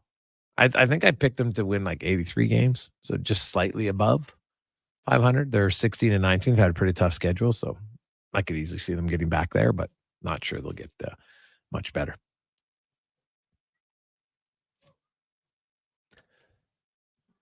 Now, let's get to, and it is the final week where somebody can qualify.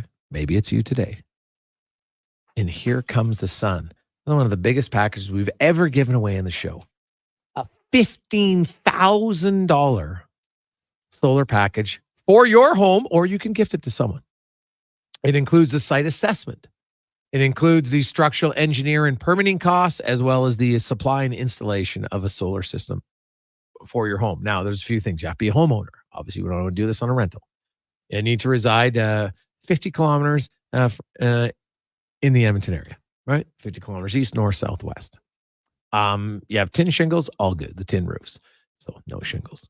If you have asphalt shingles, 12 years or newer, because otherwise, if they're older, then you'll put this on, then you'll have to replace them right away, and then it's going to cost you way more.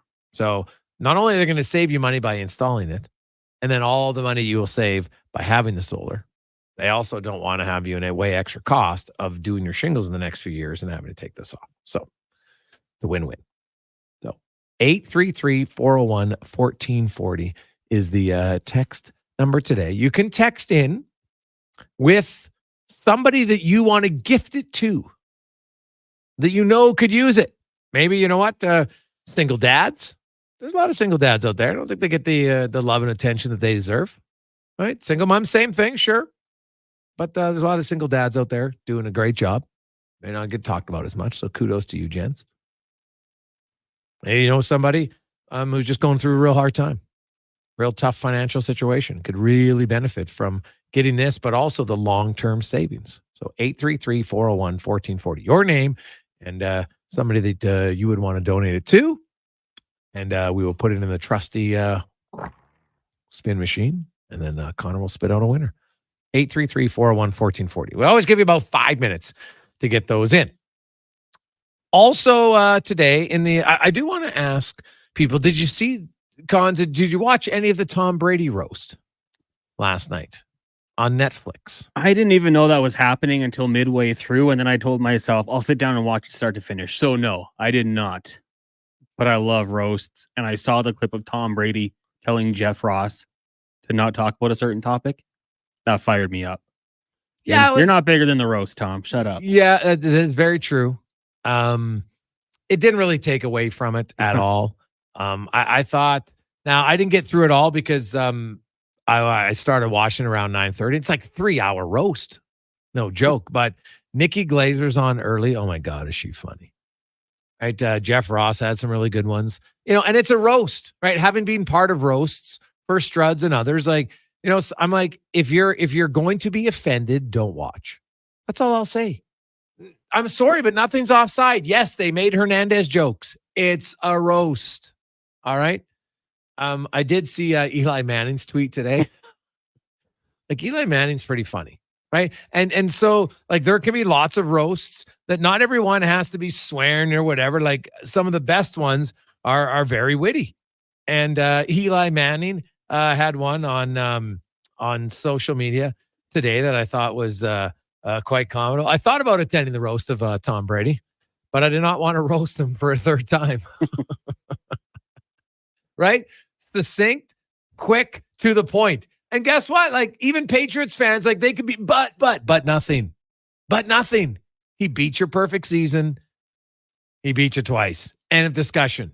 Right? There's nothing you can do at all. So there was, and there's a few guys coming up that I expect to be even better. I got about halfway through it. Obviously I don't expect the athletes to be as good of roasters as the professionals, right? Like Kevin Hart, Jeff Ross, Nikki Glazer. There's a few others. So I'd recommend it to people. I haven't seen a roast in a while, so it's nice. It's a sports one. My wife was watching, and she didn't get a lot of the jokes. I had to kind of pause and explain, so I explained to her. She goes, okay, that's pretty funny. Right. But so if you're not a real diehard sports fan, some of the ones, the little you might not get. But for sports fans, the majority of you, I would guess, would get it. So, but there is, I will say, when Brady walked, I don't know what, I know he's into his TB12, but man, there's something about his face right now. I don't know if he got did he get can you get your face tightened? I think you can. I don't know what the proper term is for that. But you have to watch it and tell me if I'm off my rocker on this one. But I don't know. He just looks like he's had a little bit of work done. That's all I'm going to say. But I will say, the no holds barred jokes about his ex-wife dating her karate coach. Oh, they're pretty funny. So if you need a good laugh, you can watch it on Netflix. Oiler fans, you're like, I got to kill some time. Well, you just pretend there's a 3-hour. That's like a sporting event commitment for you. You wanted there to be a game on Monday. Well, there isn't one. Well, you can watch the roast. From what I saw, now I only was an hour and a half in. From what I saw, definitely worth it. Lots of good jokes. There's a few that make you groan, which is how it's supposed to be at a roast. And I love that Kevin Hart, he makes a few jokes and people are like, ooh, and he's like, it's a roast. And that's how it's supposed to be. Guess what? If you don't say one thing every now and then to get some people go, oof, well, then you probably haven't gone far enough. So I like it. Hey, guys, don't they have a group of joke writers? Oh, yeah, for some of them. But now, Nikki Glazer, I think she writes a lot of her own stuff. Right? But I'm sure they would help out Gronkowski or Randy Moss potentially. But they still got to deliver it. Right. And you still kind of have to have a sense, I think, of what you're like. Randy Moss's was definitely very about his football career, right? He didn't really talk about anybody else on the panel other than the football guys. So that's why I think he probably had a pretty big say in his own one. So, but if you need a good laugh, we all can use a good laugh. It was great. The two guys, there's the two comedians whose names escape me. The one guy always takes his shirt off, Cons. He's not like Randy from. I was like, dude, did you not watch from Trailer Park Boys.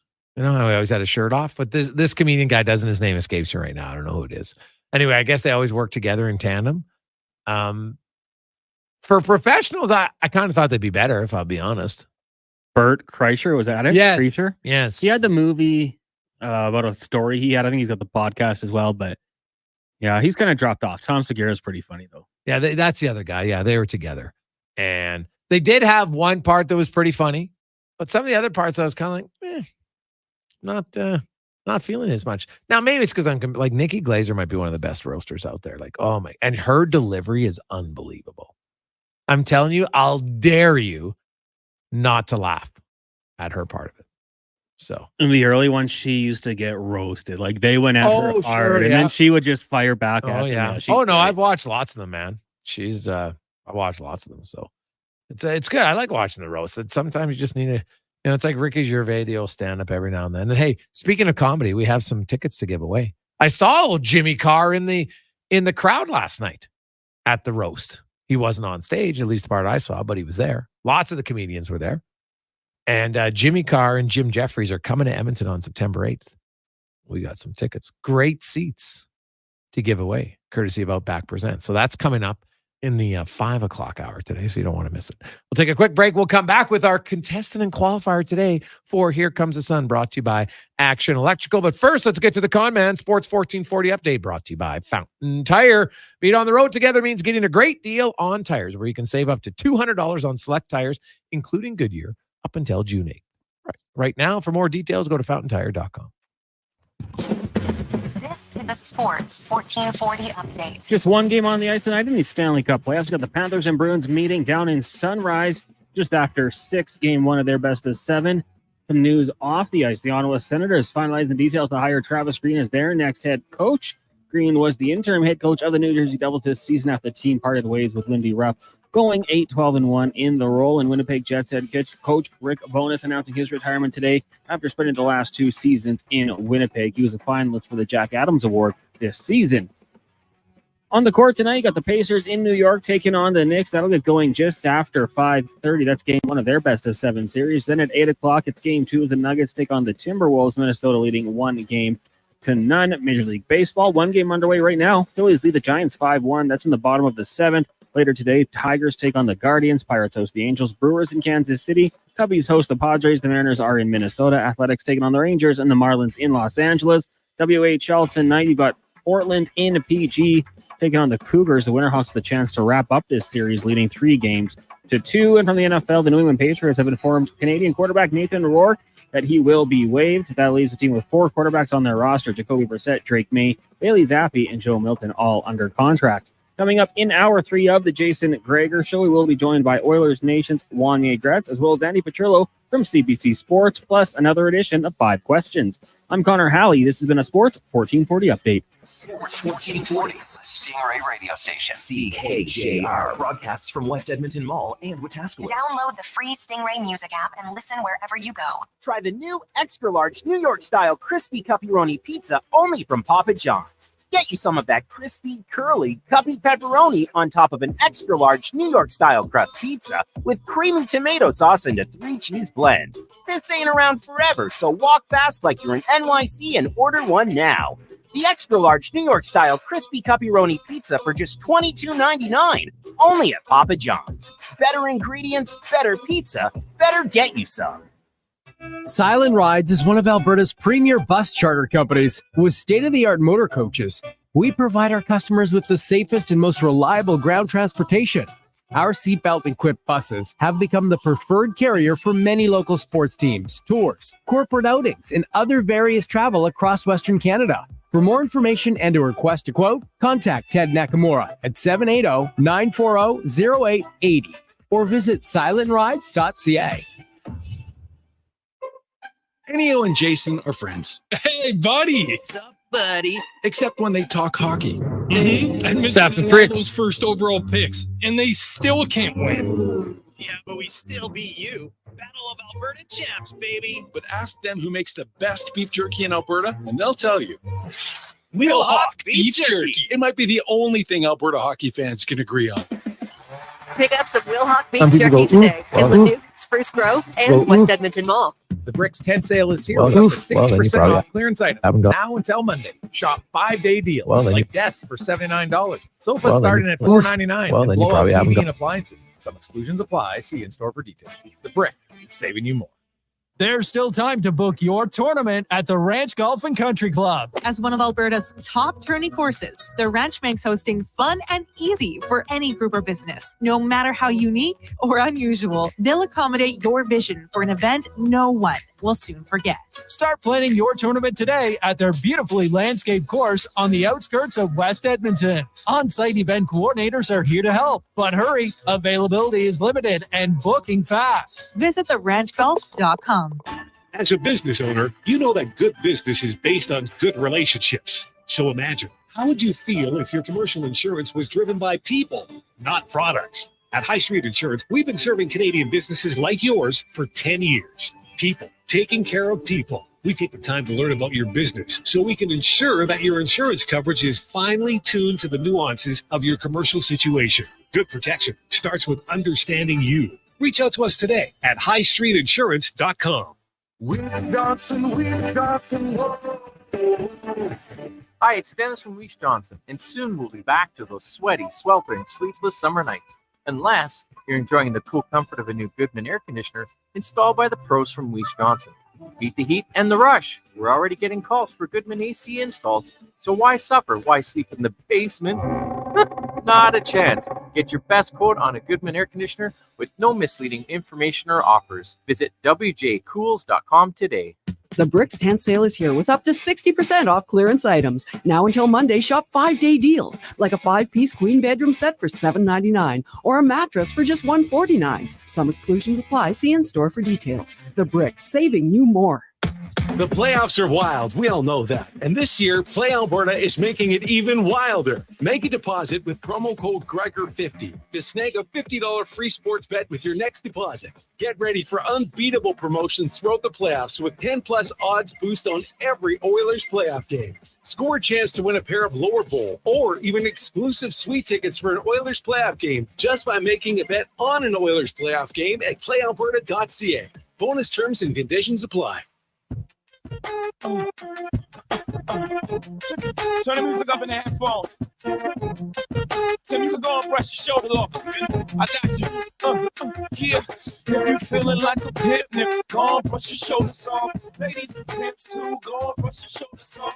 You this is crazy, baby. Don't forget that boy told you, kid. Yeah. Turn up your shoulders. I probably owe it to y'all. Probably be locked by the force. Trying to hustle some things that go with the Porsche. Feeling no remorse. Feeling like my hand was forced. Middle finger to the Lord. Grip them up.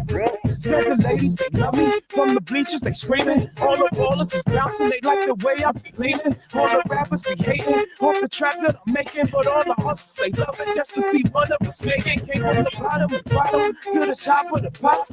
London, Japan, and I'm straight up the block. Like a running back. Get it, man, I'm straight off the block. I can run it back. Cause I'm straight with the rock. If you feeling like a pimp, nigga, go on, brush your shoulders off. Ladies and pimps too, go on, brush your shoulders off.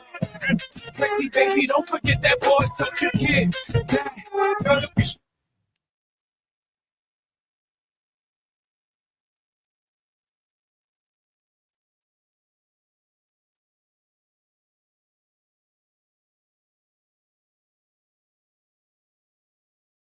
Just after 4 o'clock. Welcome back. Monday afternoon, Jason Gregor Show. Sports 1440, Oilers Nation, YouTube and Facebook. Also streaming live on Twitter, sports1440.ca, the Sports 1440 Instagram, and we're everywhere. Thank you so much for joining us. The numbers keep growing for Sports 1440. So thanks for telling a friend. Thanks for listening, making us part of your day. It's a fun time for sports fans. Playoffs is on in the NHL, into the NBA and the NHL, baby. It's basically all the big dogs are through. 8 of the top 9 point getters, and the only one who isn't through is Winnipeg, and they lost to Colorado, who was one of the top 9. So they both couldn't be there. Turns out it was the Winnipeg Jets who are out, and Rick Bowness announced his retirement from Winnipeg. So that's unfortunate. And well, I shouldn't say it's unfortunate. He had himself an unbelievable career. right? Unreal career. And there's a job opening. Sounds like Travis Green is going to be the next head coach of the Ottawa Senators, which leaves New Jersey will need a head coach. Is St. Louis going to keep Drew Bannister? Lots of rumblings about Toronto maybe looking for a new head coach. So we shall see. Lots going on. Connor is just tracking down one of our contestants. Did you write down the number wrong, or what's going on? They didn't answer. Oh, geez. So I need to get on the machine, spit out someone else here. Oh, wow. Oh, that's a tough one. They call if it's an unknown number, Mouse. Don't call screen. Don't call screen. Just lost your chance. When the phone rings, answer it. Could have just cost yourself $15,000 solar system. Days. It's not good. We always tell you. Con man, hey, he's a very popular guy. He's got the private number. So answer it when you can. 833-401-1440. We welcome in Wanye Gretz to the program. Wanye, how you doing? I am doing great. The Oilers continue to rumble towards destiny, and I'm thrilled.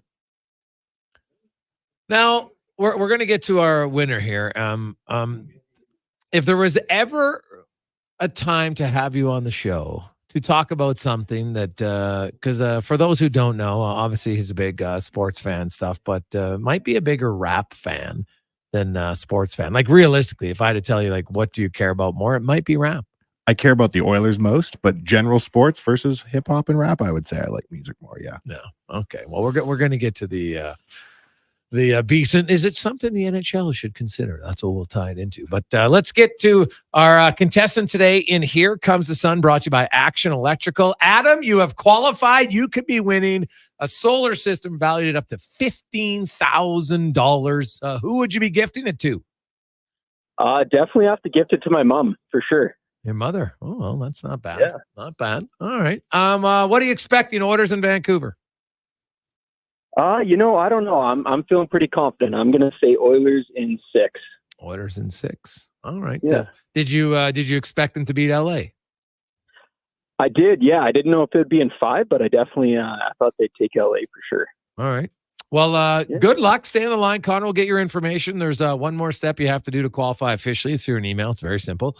And away we go. So stay on the line and good luck.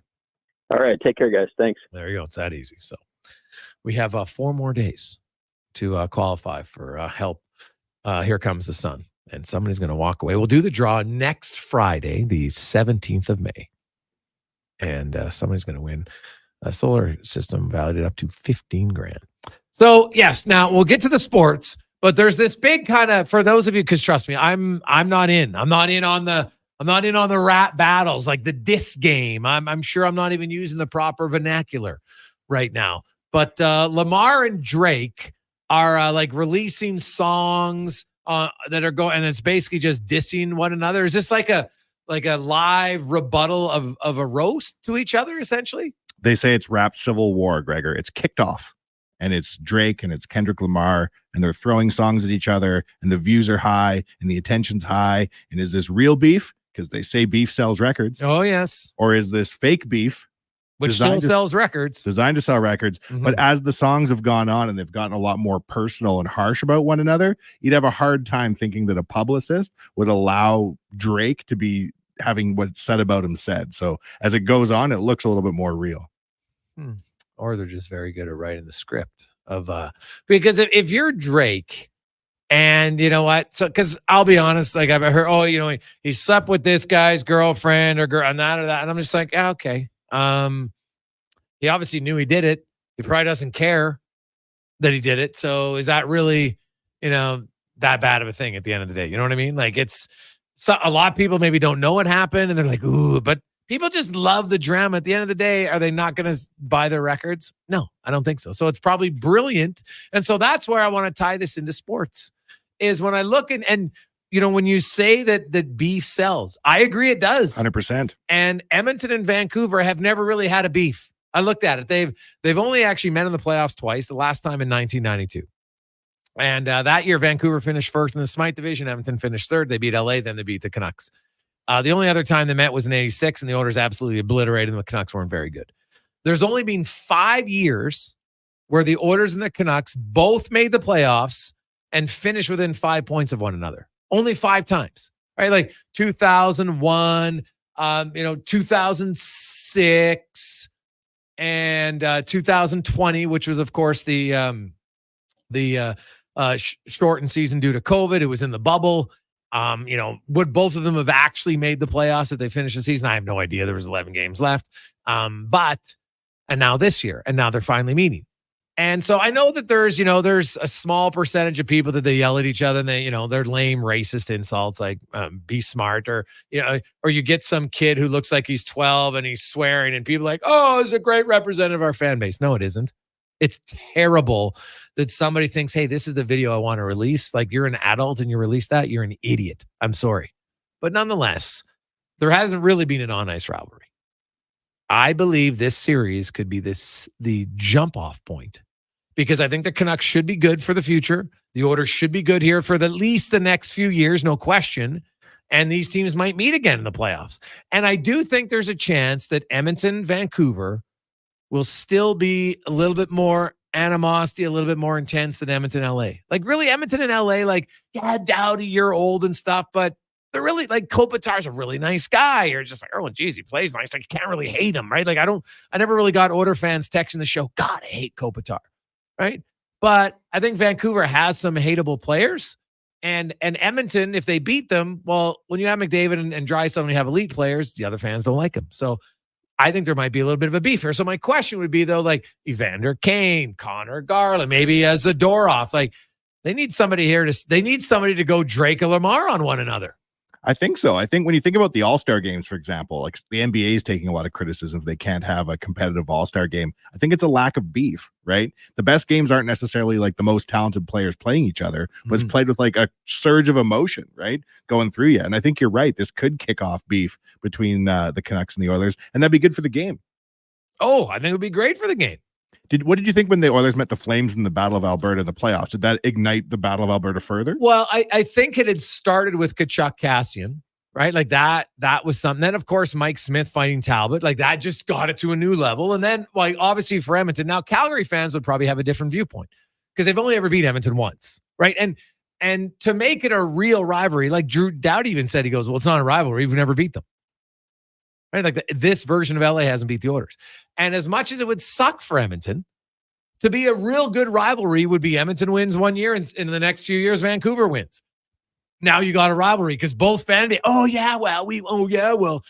right now it's like, we beat you in the regular season. It's just not the same, right? It's like, you're at level 1 of a diss, and then you got the other fan base who beat you in the playoffs, and they can just relentlessly pound you. You can't win.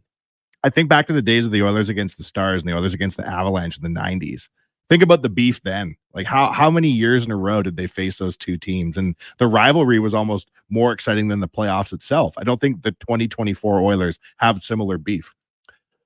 No, not at all. And really, the Oilers in Dallas, like they played 5 years in a row, then 6 out of 7, and they won the first one and never won again. And it was very different time because Dallas was spending huge money and Edmonton didn't have it. And so they did have the upset of Colorado. They did, they each won in a 2-year span. They each won once. So, there was that. But even then, it wasn't the best because Colorado was another one of the huge spenders, right? And them and Dallas were always really good. And the Oilers were just like, hey, we get in, yay, and maybe we win one. Like their cup was winning the first round. Hate to say it, that's just the truth.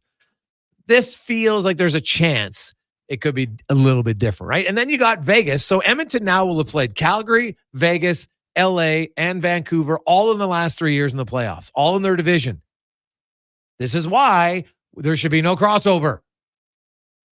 When it's 4-4, everybody stays in their division. Because guess what? Vegas would have played Vancouver. LA would have played Edmonton. I don't know who would have won out of Vegas and Vancouver. Maybe Vegas, but then Edmonton would have played Vegas again, second year in a row. But now, you know what? You've got all these teams. I do think it creates more of a rivalry. And how people look at Vancouver today, Oiler fans, is going to be very different than how you look at them at the end of the series. Even if the Oilers win, now it won't be. You won't hate them as much if your team wins. That's just a fact because you're just saying, well, we won. But there will be a stronger dislike, and I think it's very needed at a time where in a long regular season, if you can have now, there's a few games against Vegas. Well, I hate Vegas. They're the LTIR boys, right? And then there's the Kings, and the Kings will get up for the Oilers because they always beat them. And then there's still the Battle of Alberta, and it's recent memory. And now there'll be the Canucks. And I think this is a huge thing. And hopefully, with Edmonton, this is what happens when you make the playoffs every year. You have a chance to build rivalries. Who's the biggest beef in the NHL right now, do you think? What two teams have the strongest rivalry? Like, I know people would say Toronto, Boston, but you can't because Toronto never wins. Yeah. It's a good question. Like Tampa, Florida is close because now Florida's won. Finally, like, they were the younger brother who finally grew up and bested their older sibling. Now, that's a really good question. Yeah, I don't know what people think out there. It might be Florida and Tampa, to be honest. I'd have to ask the fan base, though, because you got to live it to really know what the beef. There's not one that's grossly noticeable for fans not involved with those two teams, I don't think.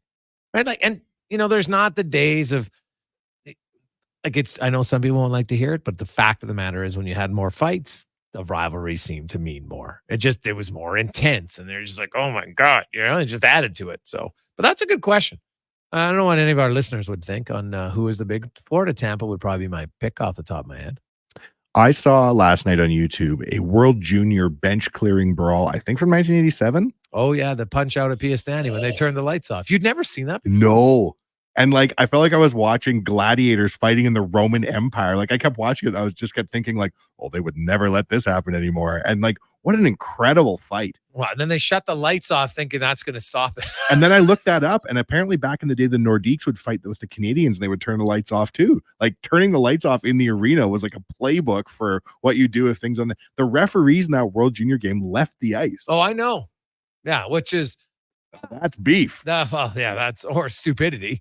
But if you look back, you can go back. You want to watch some brawls. You go back and you like before the games, right? World Juniors? No, in NHL, right? Like warm-ups and stuff. You go back to Ed Hospodar and you know what? They're going after guys because they shot Montreal and Philadelphia. They're shooting the pucks in, and it was, Hextall and Chris Chelios. Like there was. So obviously the Oilers and the Flames brawled all the time. Not so much before the games. I don't recall a before the game brawl between the Oilers and the Flames, but man, they had a lot of them during the games, no question. And it was just a little bit different. And that's why, when you had Edmonton and Calgary and you had Tkachuk and Cassie, and then you had them fighting, then you had Ethan Bear and Tkachuk fighting, then you had Smith and Talbot. Like it kept asking. And guess what? Nobody got hurt, but people on both sides got more engaged, and it's better.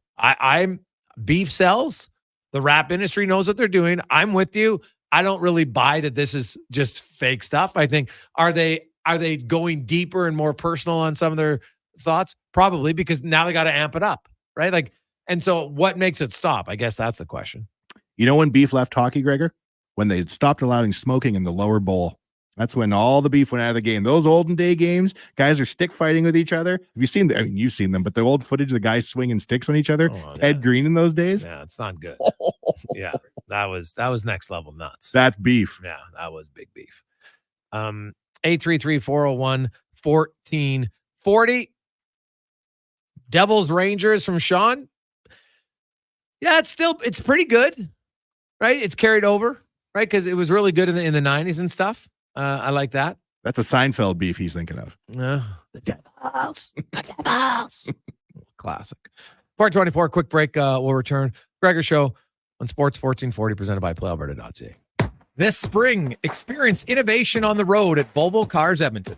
Right now, lease from 0.99% or save up to $4,000 on select models for qualifying loyal Volvo Cars Edmonton customers. Plus, save $5,000 on all new and demo 2024 XT60 Recharge plug-in hybrid models. Discover why we're Canada's only 13-time Volvo Excellence Award winner. Chat online at volvocarsedmonton.com or visit 1205 101st Street Southwest. Your love for strawberries is very passionate, you say.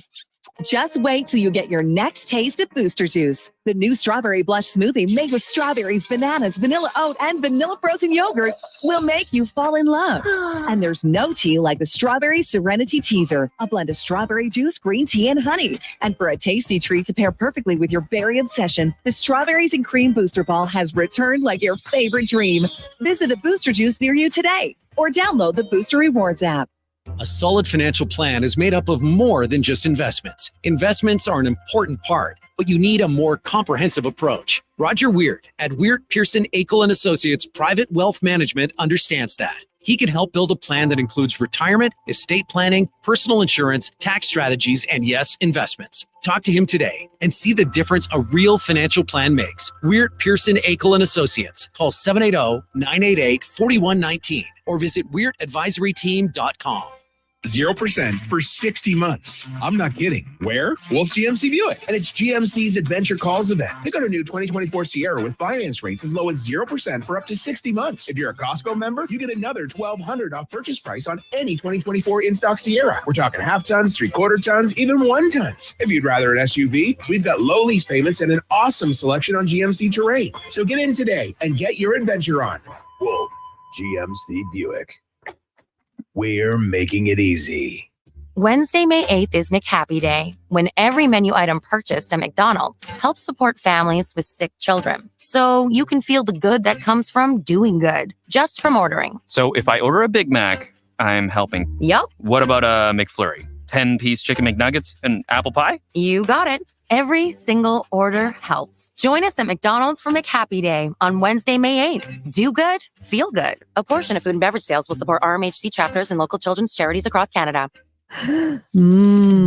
Bon-Ton Bakery has a passion for hunting down the very best ingredients close to home just for you. Their slow and steady hands-on approach is a tradition they're proud to maintain since Bon-Ton Bakery first opened its doors in 1956. So whether they're making creative and innovative new pastries or time-tested long fermentation breads, there are no shortcuts here. Bon-Ton Bakery, an Edmonton fan favorite, open 9 to 5 Tuesday to Saturday. Online at bonton.ca.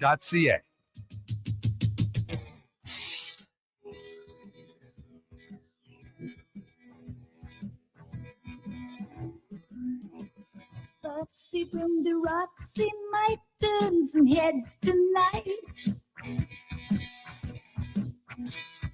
Flashlight dream, pictures and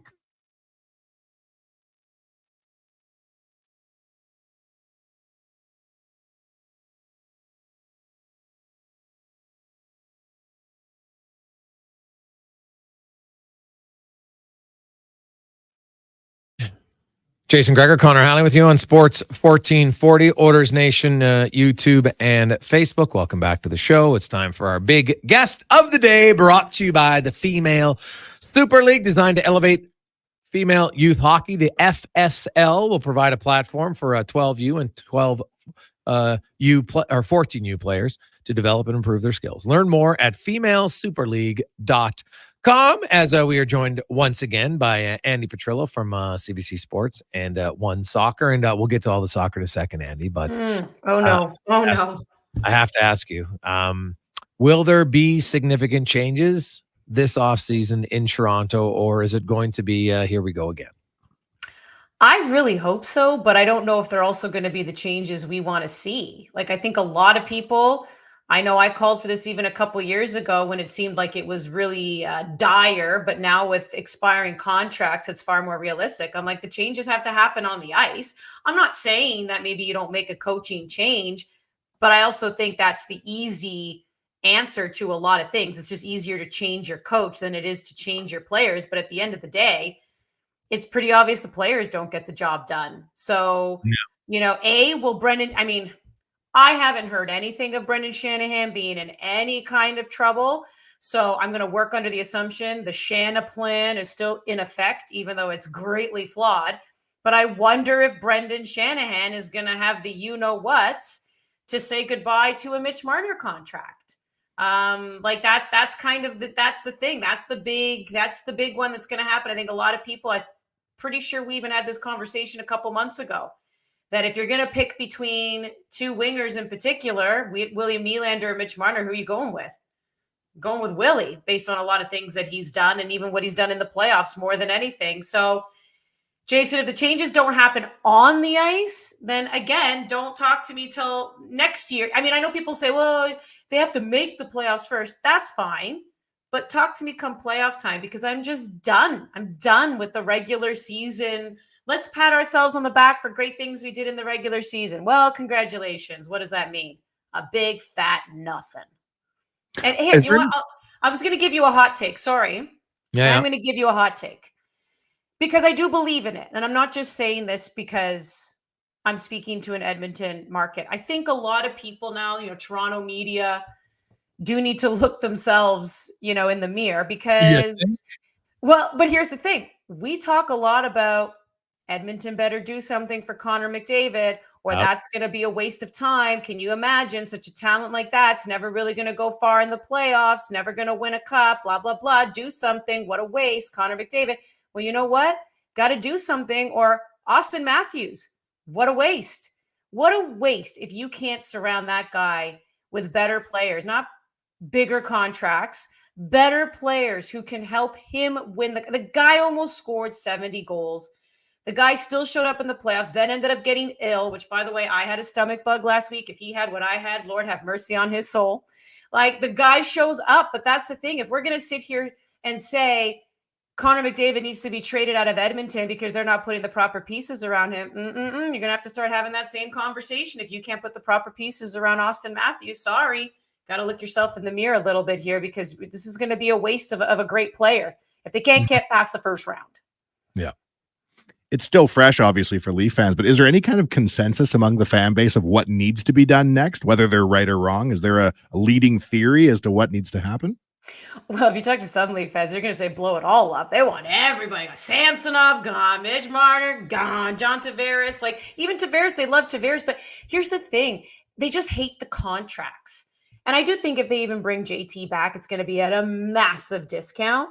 But everyone wants everything blown up. I mean, even like other than Austin Matthews, and then, of course, what William Nylander did this year, and then even when he came back in the playoffs and was right away a factor, I got to be honest with you, other than those two, I feel like there's loyalty to nobody else when it comes to the fan base. You want to change the coaches? Go for it. You want to change your goalies? Go for it. You want to change your entire blue line? Go for it. I don't even know if Morgan Riley has the support that he once had from the fan base. People just want to see massive changes that mean something, right? As in free up money so you can start bringing in some proper pieces here and some real depth. I think that's what people want to see. And yeah, like I know he's getting picked on a lot today, but I think people have just kind of had enough, like a little bit with Mitch Marner, right? So I don't know if you guys heard any of the press, but Yeah, like Austin Matthews came out, William Nylander came out. They're all doing the Protect Mitch Marner tour. Mm-hmm.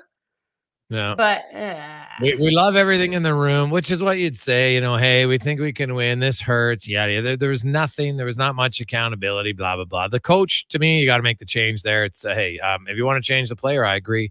To me, I would change the coach. When the coach says, well, the other teams, they just wait and the Leafs beat themselves. And I'm just like, dude, you're the coach who's not making any sort of adjustments enough to avoid beating yourself. So either you're not holding your players accountable, you're the one who keeps wanting to play as top guys on the penalty kill and then complain that your bottom guys never contribute because they don't ever play enough. Like, figure it out. Like that. We saw that in Edmonton firsthand. In Oblak, that was one of the subtle changes he made. His bottom six guys now penalty kill, and it makes a big difference. So we'll see. Now let's switch to soccer, Andy, because we love talking soccer with you. Things seem to be getting pretty dicey with Alphonso Davies. You know what? Bayern Munich and Real Madrid. What is up? Is this just going to draw out and drag out, or is there going to be a conclusion here soon?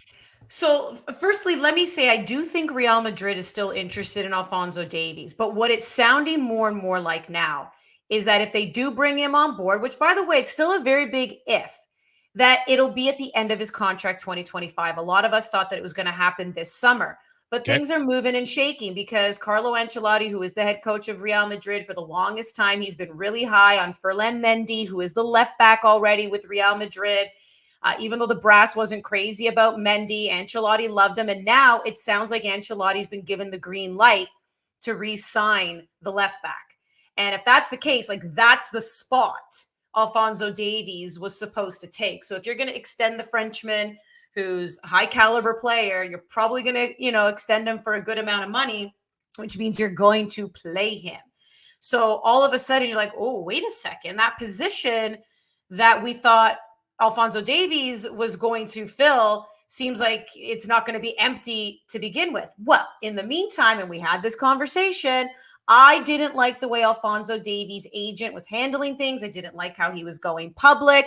It kind of became this like a little bit of a battle between him and Bayern Munich. Well, now it also sounds like Bayern Munich is moving on. They're like, Alphonso Davies doesn't want to be here, so we're going to move on. And now it sounds like they too got the green light from Theo Hernandez, who was a left back with AC Milan, to join Bayern in the summer. So all of that is to say, it sounds like Alphonso Davies for at least 1 year could be in limbo, because if they bring in Theo Hernandez, that's his starting spot. And if Ancelotti with Real Madrid ends up, extending Ferland Mendy, well, that's the spot he was supposed to go to. And we already witnessed in Champions League last week in the first leg, Alphonso Davies wasn't a starter against Real Madrid. Bayern and Real Madrid are actually going head to head in the semifinal of Champions League. He was on the bench. He came on in the 87th minute. The second leg goes this week on Wednesday. I doubt he'll get much playing time there either, because Bayern's already turning the page on him. So if they're already turning the page on him, and Real Madrid doesn't look like they're going to need him, nor do they want to pay Bayern Munich any kind of transfer fee, I fear, and I do say fear because this is a top quality player. This is a top Canadian who can do real damage when he's with the Canadian national team. What's the next year going to look like for Alphonso Davies? Is he going to be a bench? Like all of a sudden, is he going to be a bench player? Like I would hope that's not the case, but it just sounds like Real Madrid's comfortable to wait another year and Bayern's already moving on. And quite frankly, they sound really ticked off with the way Alphonso's agent handled things. So sometimes egos can get in the way. We'll see how this one plays out. Yeah, that would be crazy. Huge upset in the Canadian Championships as CS Laurent beat CPL side Halifax. Now explain to me in some of our, like, how far apart are these leagues? I mean, there's a good distance between them. I mean, let's put it this way: League One Canada, which has League One Ontario, Quebec, BC and Alberta. They are a semi-professional league. These guys have day jobs. We had this discussion last week. When TFC played Simcoe County Rovers out of Barrie. These are semi-pros who have full-time jobs elsewhere. So they're not completely dedicated to this craft. Whereas CPL, now this is a professional league where this is what they do for the majority of their time. So I would say there's a smaller gap, though, between League One CPL versus CPL and MLS. I kind of feel like that goes without saying, and we witnessed it in the Canadian Championship. But there's still a gap there. So for CS Saint Laurent to come out and do what they did, and by the way, they were on the front foot. They never sat back. They were constantly on the attack, and they were going after Halifax this entire time. Halifax head coach Patrice Geyser, there's this epic and heart-wrenching shot of him after the game. He's just sitting there with his hands in his head. He refused to leave the bench. His players cleared the bench, went to the locker room. CS Saint Laurent, they're celebrating like they won the cup on the field because this is so massive for them. And he's just sitting there with his hands in his head. Like, you couldn't have juxtaposed two greater images. So it's a really, really big deal. And who do they get to face now? Toronto FC. So Toronto FC by far has the easiest path here, the Canadian Championship, because in the preliminary round and now in the quarterfinal, they're facing League One teams. So, but I do think that CS Saint Laurent, vastly different from Simcoe County versus Toronto FC here. So we'll see how that one plays out. Andy Petrillo joins us on Sports 1440, Oilers Nation, YouTube and Facebook. And TSS Rovers. They almost did it again, Andy. Man, is my heart broken for these guys. They did almost do it again, and they were taking it to Pacific, which is a top team in the CPL, has yet to lose. And, they're leading them, and it's getting close to the end of the game, and the ref indicates that it's going to be 6 more minutes, and suddenly it's 7 minutes and counting. And we're like, what's going on here? Blow your whistle, ref. Blow your whistle.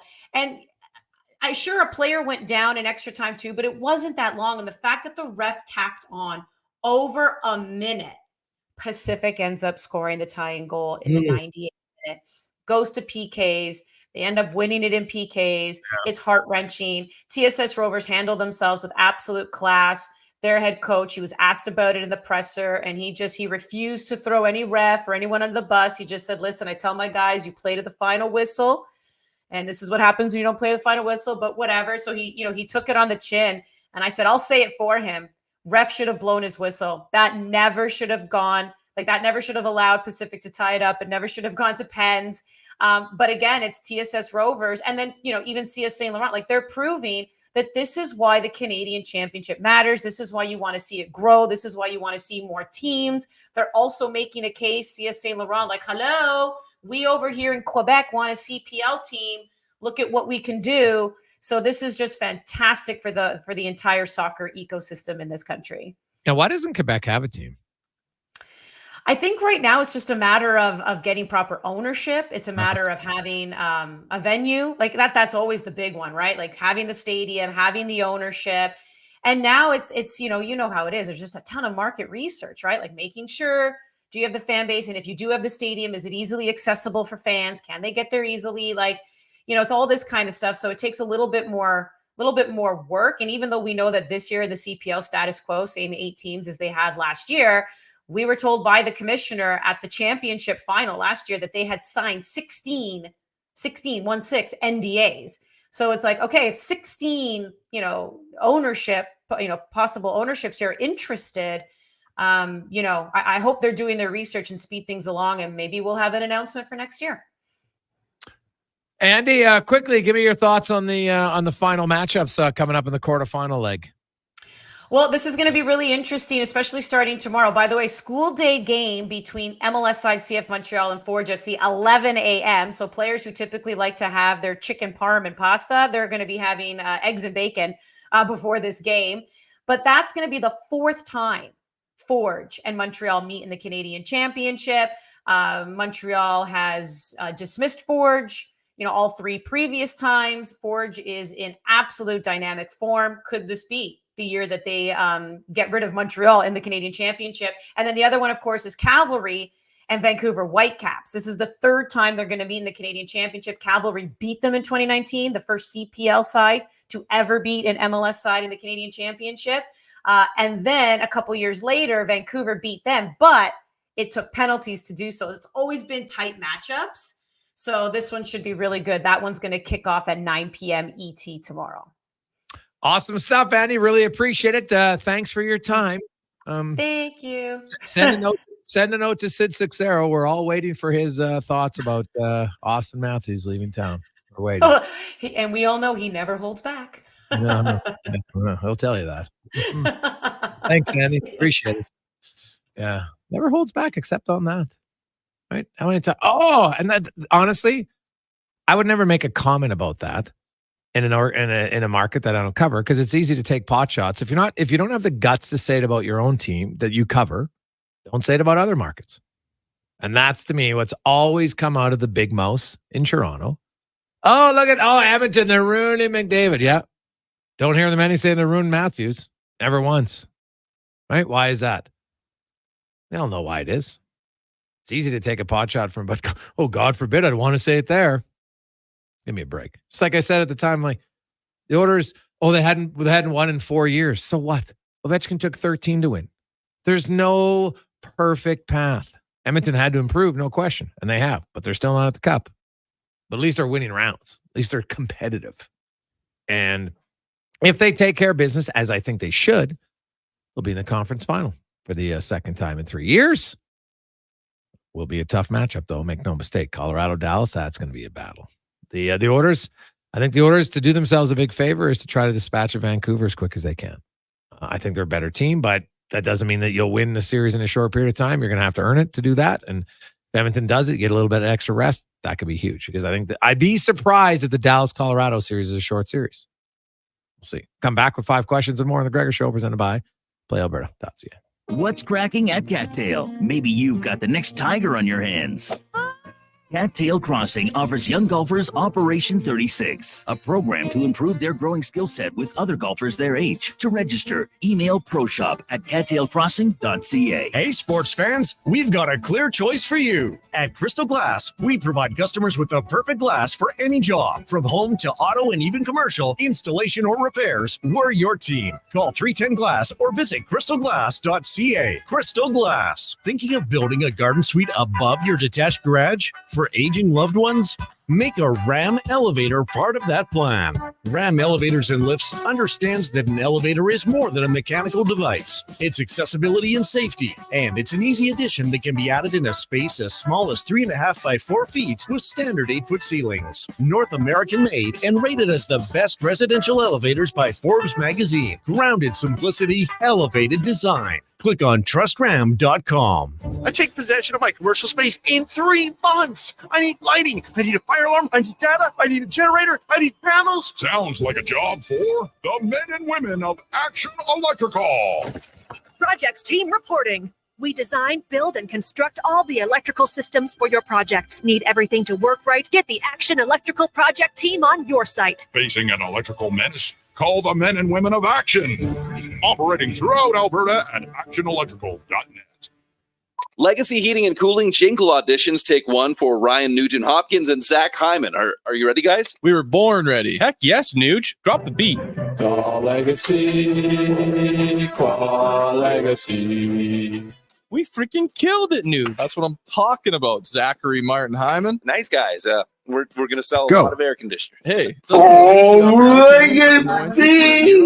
Yeah, well, thanks for the assist. Just what I do. Legacy Heating and Cooling. Now until Monday. Shop 5 days for $79. Sofa starting at $4.99. I see you in store for saving you more. Jason Communities. Do adult living. Enjoy retirement living without compromise. At Christensen, we understand that each lifestyle is unique. We're committed to providing choice through optional dining, personal services, recreation programs, and care plans to suit your current and future needs. Enjoy maintenance-free living and build new friendships and a safe, independent community. Large suites with full kitchens and in-suite laundry, on-site amenities, and so much more. Find out more today about our communities across the province at cdlhomes.com. Try the new extra-large New York-style crispy pepperoni pizza only from Papa John's. Get you some of that crispy, curly, cuppy pepperoni on top of an extra-large New York-style crust pizza with creamy tomato sauce and a 3-cheese blend. This ain't around forever, so walk fast like you're in NYC and order one now. The extra-large New York-style crispy pepperoni pizza for just $22.99, only at Papa John's. Better ingredients, better pizza, better get you some. The Bricks tent sale is here with up to 60% off clearance items. Now until Monday, shop 5-day deals, like a 5-piece queen bedroom set for $7.99 or a mattress for just $149. Some exclusions apply. See in-store for details. The Bricks, saving you more. I'm Dr. Vance Elliott. The goal of every one of the thousands of hair restoration procedures I've performed is a full, natural-looking head of hair. I work directly with my patients for the consultation, the procedure, and the follow-up, so we can achieve the best results possible. When people see what we accomplish, I don't want them to think, "Wow, great hair transplant." I want them to think, Wow, great hair. Go to drvanceelliott.com and contact us today. Spring's here. Summer's on its way. That means you should be on your way to Schwab's RV World for the all-out clearance event. Brand new 2024 fifth wheel options are priced below $60K. All 2022s are guaranteed below dealer cost. You heard right, guaranteed. Throw in flexible finance options and you know inventory won't last long. It's the all-out clearance event this Thursday and Friday from 9 to 7, Saturday 9 to 5, and Sunday 9 to 3 at Schwab's RV World, beside Safeway off Highway 2 in Leduc.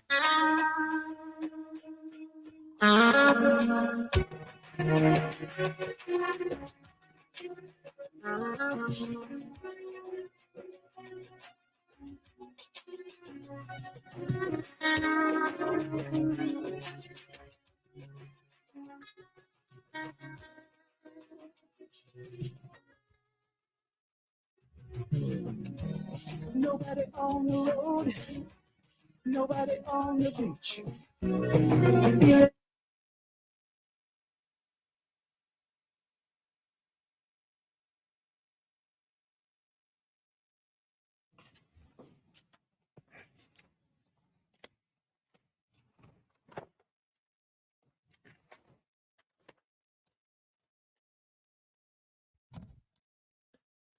450. Welcome back. Jason Gregor, Connor Halley, Wanye Gretz with you on Sports 1440, Oilers Nation, YouTube, and Facebook. Coming to you live, as always, in the eWell studio, ewel.ca, your local electrical distributor for all things electrical. You think eWell. And they always have Sports 1440 playing in the showroom. So stop in, get all what you need, and stay up on sports. It's a great mix. eWell, EWEL. .ca. Oilers and Canucks patiently waiting for the start of their round 2 series, which will be Wednesday night in Vancouver. Puck drop 8:20 Edmonton time on Wednesday and Friday, and 7:50. The broadcast starts at 7:30 on Sunday night for Game 3 in Edmonton. So if you're going or you're planning it, just remember it's Mother's Day. So plan around it. Mom's a big sports fan. Tell her you're coming over, bring her to your house, make dinner. It's perfect. Love it. Let's get to 5 questions, 5 questions, brought to you by The Brick. And hey, it's the final day of their tent sale tonight. So stop in and you can get some amazing deals. Mattresses only $149. You get sofas starting at $499. You can get 5-piece queen bedroom package for $799. Only at The Brick and thebrick.com.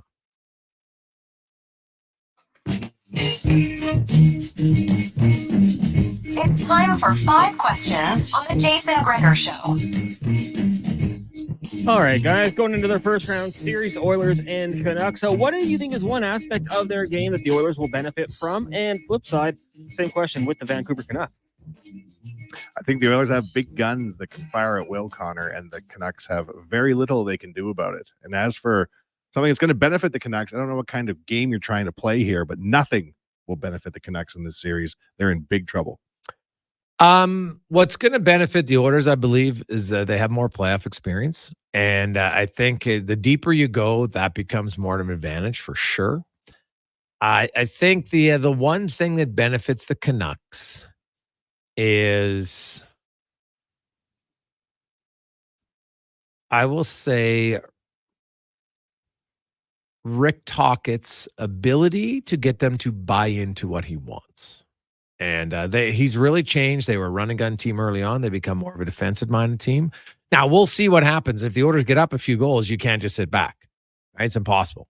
So then what will happen? But I think that's their one benefit. Not that Edmonton doesn't have a good coach. I'm just saying that's the one benefit for talking.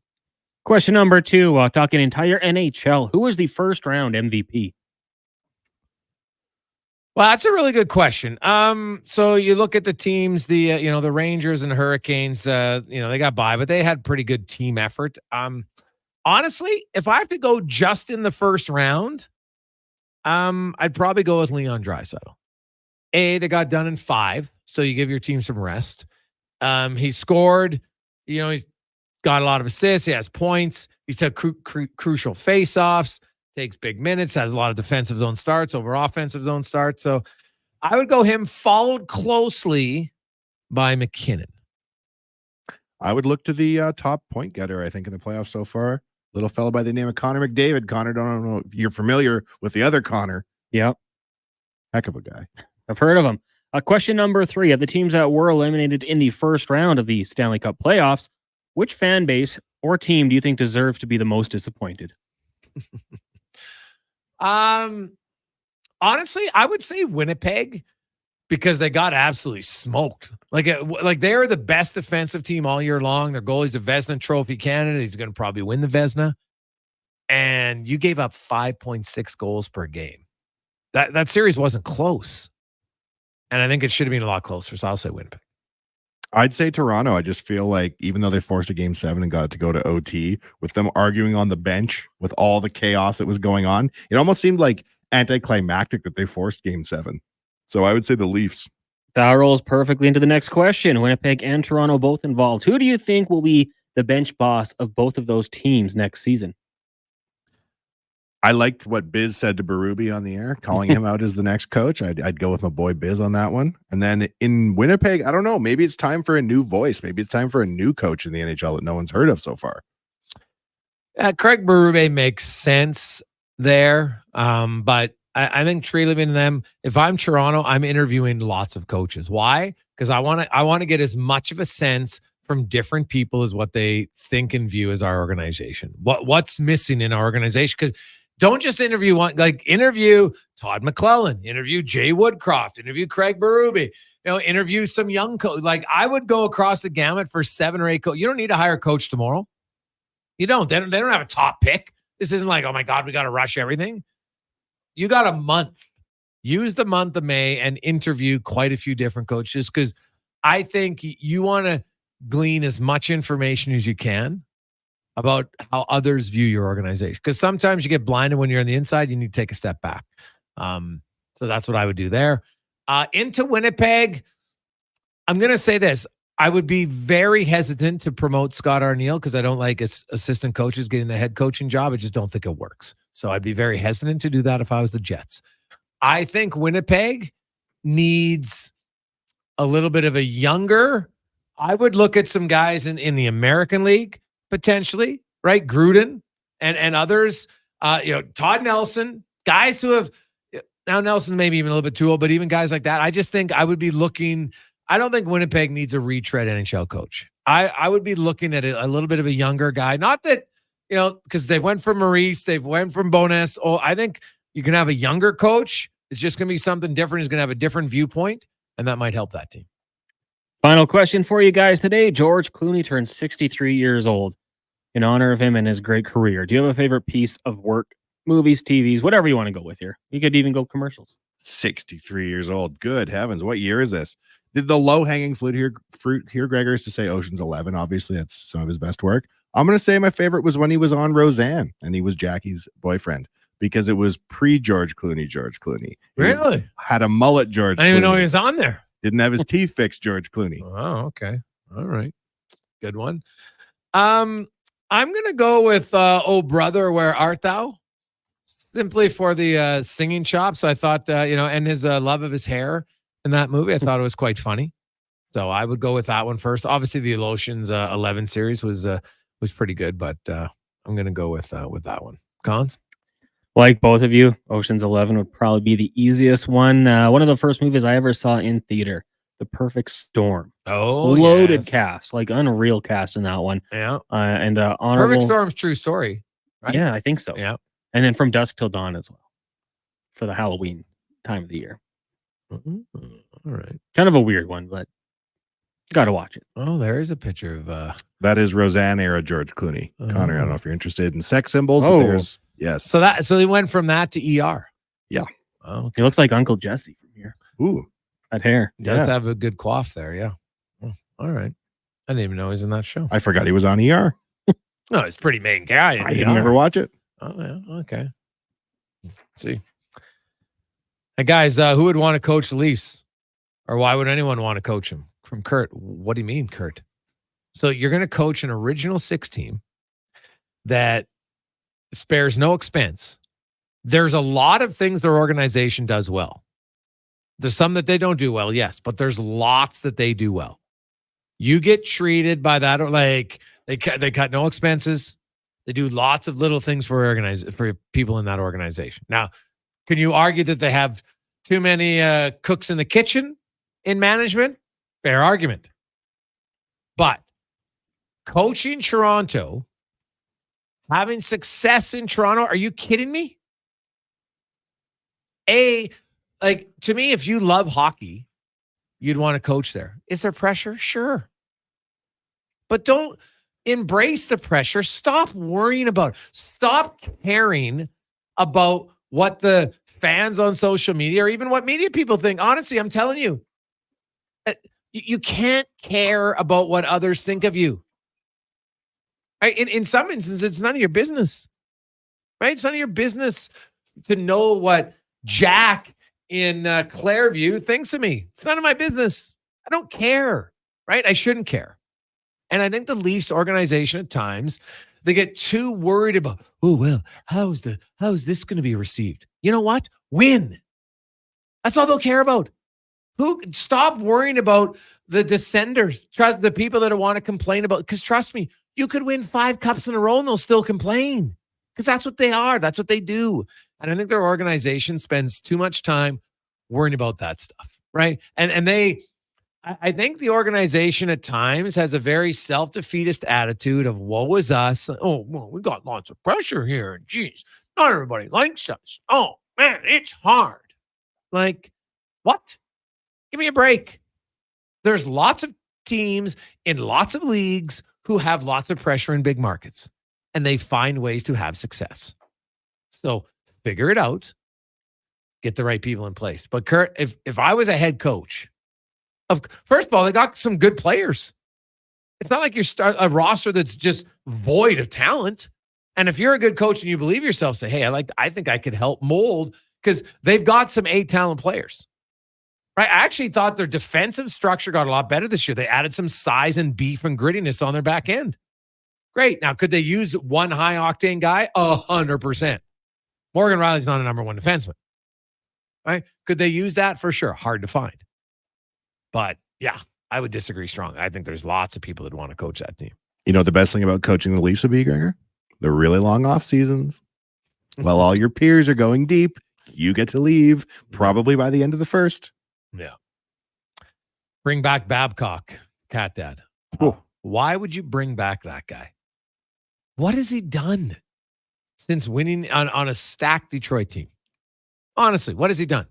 He's created controversy, alienated his teammates, being somewhat of a dick. Seriously, that's not the guy to hire.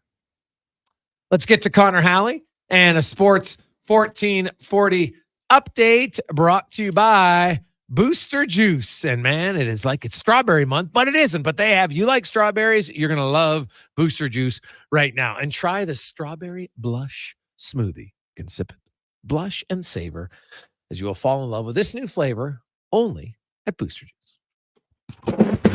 This is the Sports 1440 update. One game on the ice tonight in the Stanley Cup playoffs. We're about an hour, 5-10 minutes away as the Bruins taking on the Panthers down in Sunrise, game one of their best of 7 series. Off the ice today, a few moves. The Ottawa Senators finalizing a deal to hire Travis Green as their next head coach. Green was the interim coach of the New Jersey Devils this season after the team parted ways with Lindy Ruff. He went 8-12-1 in the role. And in Winnipeg, head coach Rick Bowness announcing his retirement today after spending the last 2 seasons with the team. His decision comes a week after the team's first round exit against the Colorado Avalanche and just days after he was named a finalist for the 2023-2024 Jack Adams Award. In the association, 2 games tonight. The Knicks taking on the Pacers in about 30 minutes. Game 1 of their best of 7 series from MSG. And then at 8 o'clock, you got the Nuggets taking on the Timberwolves. Minnesota leads that series 1-0. Jamal Murray questionable with a calf injury in that one. Major League Baseball, the Giants were falling to the Phillies earlier today, 6-1. Elsewhere, you got the Tigers and Guardians tied at 1 apiece in the 4th. In the 2nd, the Angels and Pirates scoreless. White Sox Rays also scoreless in the 1st. Still to come tonight, the Royals host the Brewers, Padres in Chicago, Twins host the Mariners, Mets up against the Cardinals, Athletics meet the Rangers, and the Marlins battle the Dodgers. WHL action tonight. Portland with a chance to wrap up their series in PG, leading that series 3-2. That'll get going just after 8 o'clock. And the New England Patriots have informed Canadian quarterback Nathan Rourke that he will be waived. The team has 4 quarterbacks on the roster right now: Jacoby Brissett, Drake May, Bailey Zappi, and Joe Milton. Coming up in hour 4 of the Jason Gregor Show, we will be joined by Mark Spector of Rogers Sportsnet and Kevin Woodley from In Goal Magazine. I'm Connor Halley. This has been a Sports 1440 update. Sports 1440 in West Edmonton Mall and Wetaskiwin. CKJR is a Stingray radio station. Download the free radio player app and listen wherever you go. This spring, experience innovation on the road at Volvo Cars Edmonton. Just after 4 o'clock. Welcome back. 0.99%. Or save up to $4,000 on select models for qualifying loyal Volvo Cars 428. Plus, save $5,000 on all new and demo 2024 XC60 Recharge plug-in hybrid models. Discover why we're Canada's only 13-time Volvo Excellence Award winner. Chat online at volvocarsedmonton.com or visit 1205 101st Street Southwest. Your love for strawberries is very passionate, you say. Just wait till you get your next taste of Booster Juice. The new Strawberry Blush smoothie made with strawberries, bananas, vanilla oat, and vanilla frozen yogurt will make you fall in love. And there's no tea like the Strawberry Serenity Teaser, a blend of strawberry juice, green tea, and honey. And for a tasty treat to pair perfectly with your berry obsession, the Strawberries and Cream Booster Ball has returned like your favorite dream. Visit a Booster Juice near you today or download the Booster Rewards app. The locks are on a timer. They're going to get out. Sounds like a job for the men and women of Action Electrical. Service team reporting. With the remarkable reach of our bucket trucks and other equipment, we assess, service, and maintain your electrical lighting and automation systems. Facing an electrical menace? Call the men and women of Action. Operating throughout Alberta at actionelectrical.net. I'm Ryan Nugent-Hopkins. And I'm Zach Hyman. And when we're not making juicy, sweet passes or having my goals disallowed, we're working for Legacy Heating and Cooling. You know, guys used to call me a plumber. And now they call you an AC repairman. Nice. Hey, guys, you're not here to fix air conditioners. You're here to sing the jingle. Oh. Well. Okay. Call Legacy. Call Legacy. No payments and no interest for 1 year from qualified installers. Legacy Heating and Cooling. The Adventure Calls event is on at GMC. Get the 2024 Sierra 1500 Elevation at 0% financing for up to 60 months. Plus, eligible Costco members can receive a $1,200 bonus on select trucks. With Sierra's available 5.3-liter V8 engine plus more cargo bed volume than any competitor, you'll have everything you need to take on any project this season, like building a brand new doghouse. That's a lot of wood. How big is this dog? Visit your local GMC dealer for details. Wednesday, May 8th is McHappy Day, when every menu item purchased at McDonald's helps support families with sick children. So you can feel the good that comes from doing good, just from ordering. So if I order a Big Mac, I'm helping. Yup. What about a McFlurry? 10-piece chicken McNuggets and apple pie? You got it. Every single order helps. Join us at McDonald's for McHappy Day on Wednesday, May 8th. Do good, feel good. A portion of food and beverage sales will support RMHC chapters and local children's charities across Canada. I'm Rick Showers from No Bull RV. Last month, I talked about a 0 payments for 6 months offer on quality used RVs, and people came in asking about something else. I remember that offer. You get to enjoy the whole summer in the great outdoors without making even one payment. That's right, Bob. But there's another thing that we do at No Bull. If you buy an RV from us and then decide you don't want it after all, I'll buy it back from you. I think you're the only one in the universe who stands behind RVs like that. Probably right, Bob. But more than one person came in to ask, are you really saying I can buy a used RV and not make any payments and still get your buyback guarantee if I don't like it after all? My answer, of course. Remember the name of our store? There's no fine print. We have the best offers, the best financing, the best guarantee, and the best customer service in the province. We combine all of that. You get everything when you come to No Bull. Anything else would be, well, you know. And that's No Bull. NoBullRV.ca. The Bricks tent sale is here with up to 60% off clearance items now until Monday. Shop 5-day deals like desks for $79, sofas starting at $4.99, and blowout TV and appliances. Some exclusions apply. See in-store for details. The Brick is saving you more.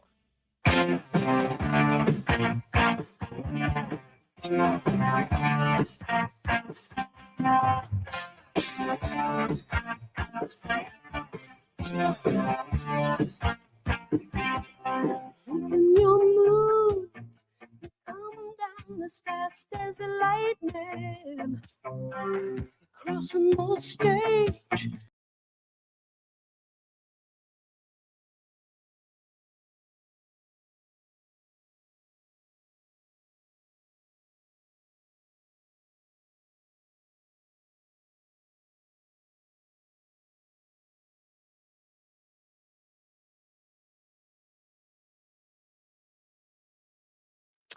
.509. Welcome back. Jason Gregor, Connor Halley with you on Sports 1440, Oilers Nation, YouTube, and Facebook. The Gregor Show, presented by PlayAlberta.ca, where use the promo code in the playoffs, Gregor50, and you'll get a free $50 play, $5 deposit to get 50 bones for free. Man, if you text in that it's working out for you, good luck. Make it count. PlayAlberta.ca. The Oilers and the Canucks. The Oilers are quite favored in the series everywhere, heavily to win, as I think they should be. Now, just because you're favored to win doesn't mean you will win. You got to play the games, but the Oilers, on paper, in a lot of areas, are the favorite team, and we'll see if they can live up to that starting on Wednesday night. Tomorrow on Lotto Max, $50 million up for grabs. Play Alberta.ca.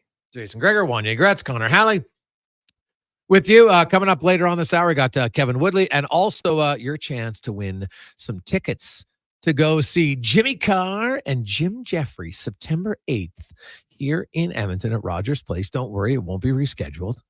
There's no playoffs. Gonna win some tickets. Do that in about 25 minutes time.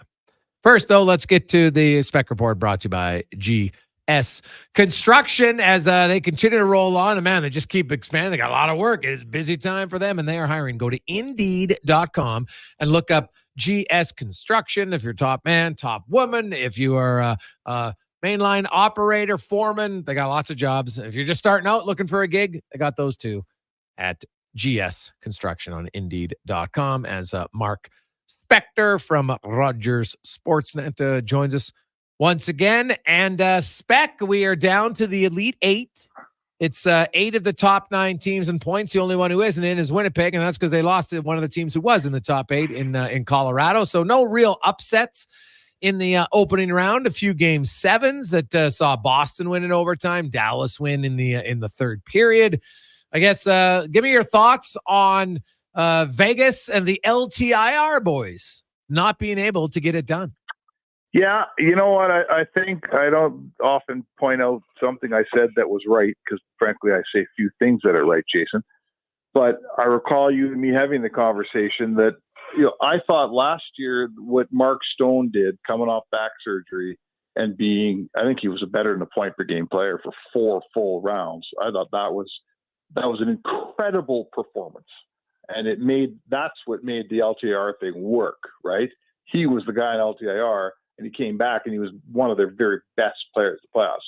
So I thought there's no way, or for him to do that 2 years in a row would have been Herculean. And he wasn't that good. You know what? He had 3 goals, but he wasn't anywhere near a factor. He looked really slow. So Thomas Hurdle comes in. I don't know how much, I forget what his stats were. I think he had a goal or something, but he didn't help much. The guy that helped was Hannafin, right?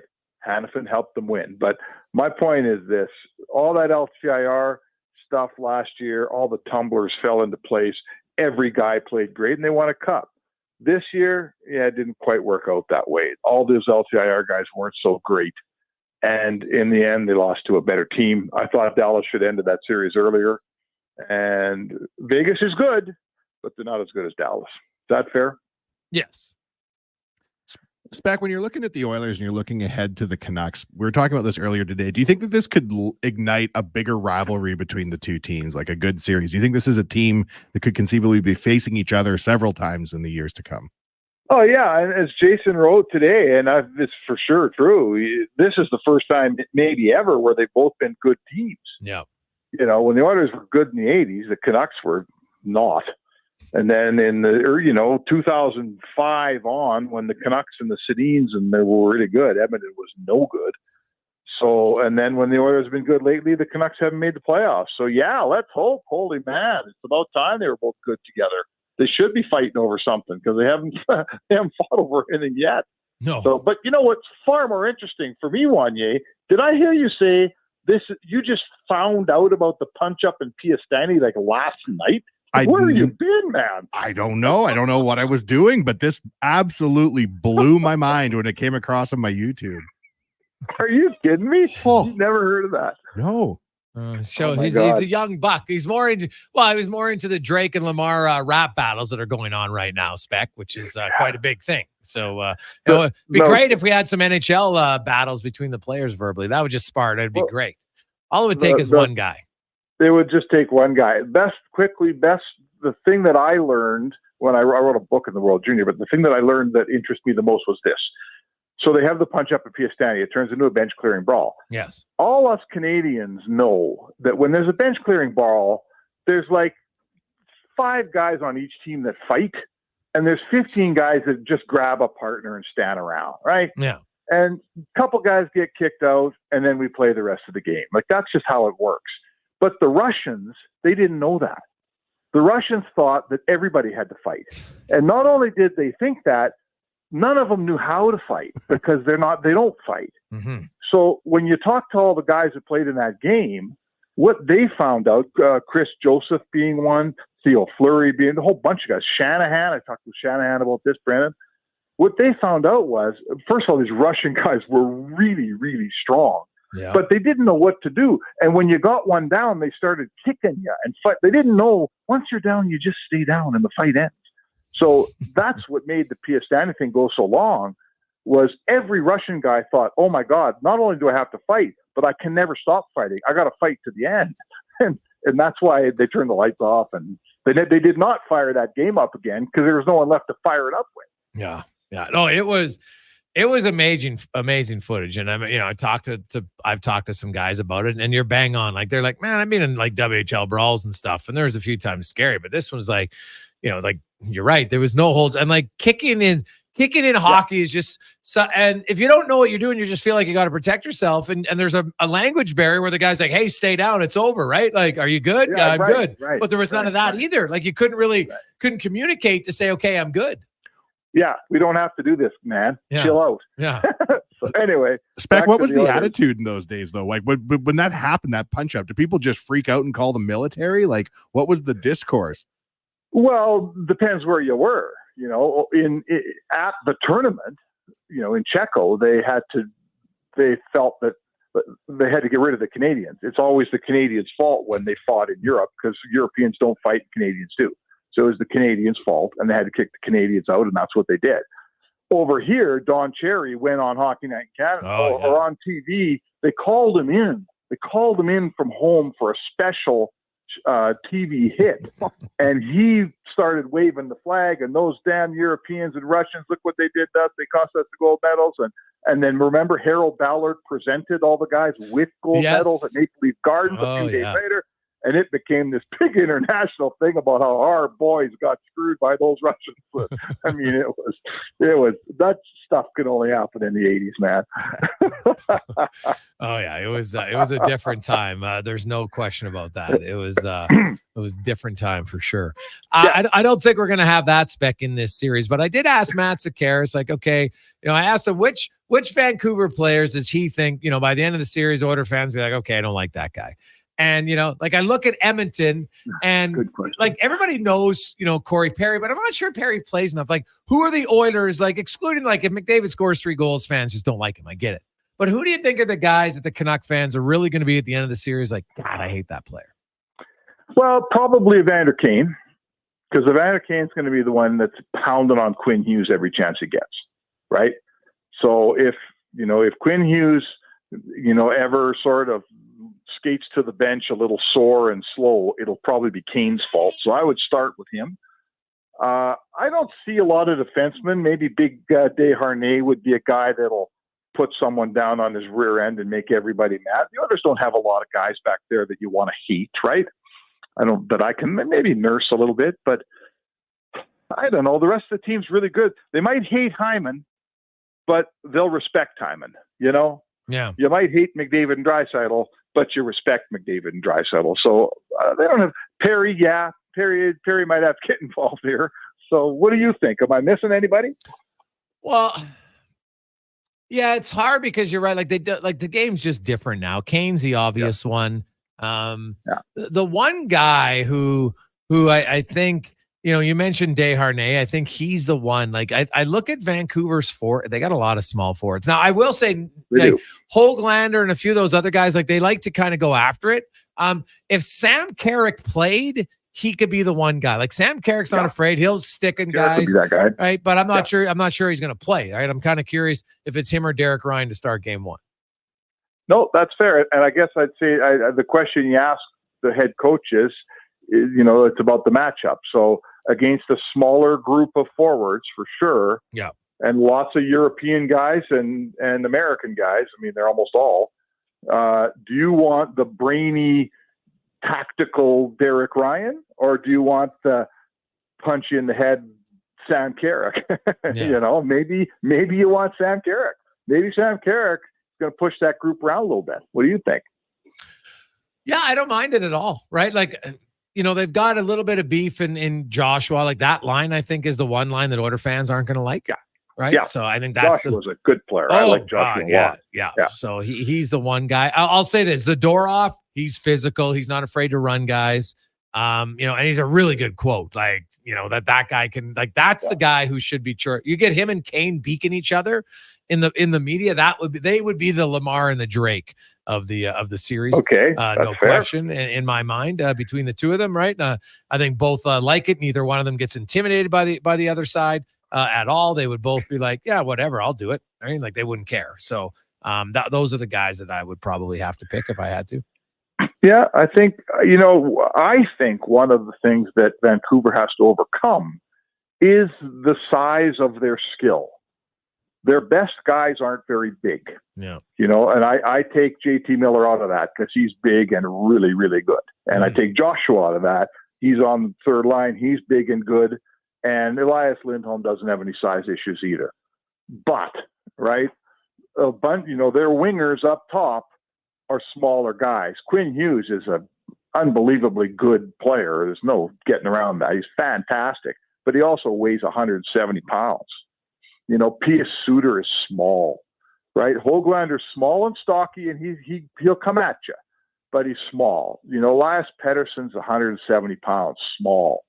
They have the challenge in the playoffs when it gets, you know, when it gets ugly, is you got to fight through. You got to fight through checks. You got to fight through guys. You got to fight through people, and it's hard when you're 175. So that will be their challenge for me. If those guys can produce, my hat's off to them, but I'm going to have to see it before I believe it. Spec, we will chat with you tomorrow. The one story about the NHL today, the Leafs just announced that their managerial press conference was supposed to be Thursday. It's now going to be Friday. So you do wonder if I got to think some changes. Their coach is going to get let go. There's as if he's not going to. Like, let's be honest. So I think that's. I guess. I mean, they got their front office is so giant, Jason. They got like 5 assistant GMs, right? They got a culinary team of about 8 people. Maybe they just had to delay it because it takes that long to get the memo out to everybody. I'm thinking, I don't know. Talk about bang for the buck. Does anyone spend more money off the ice than the Leafs?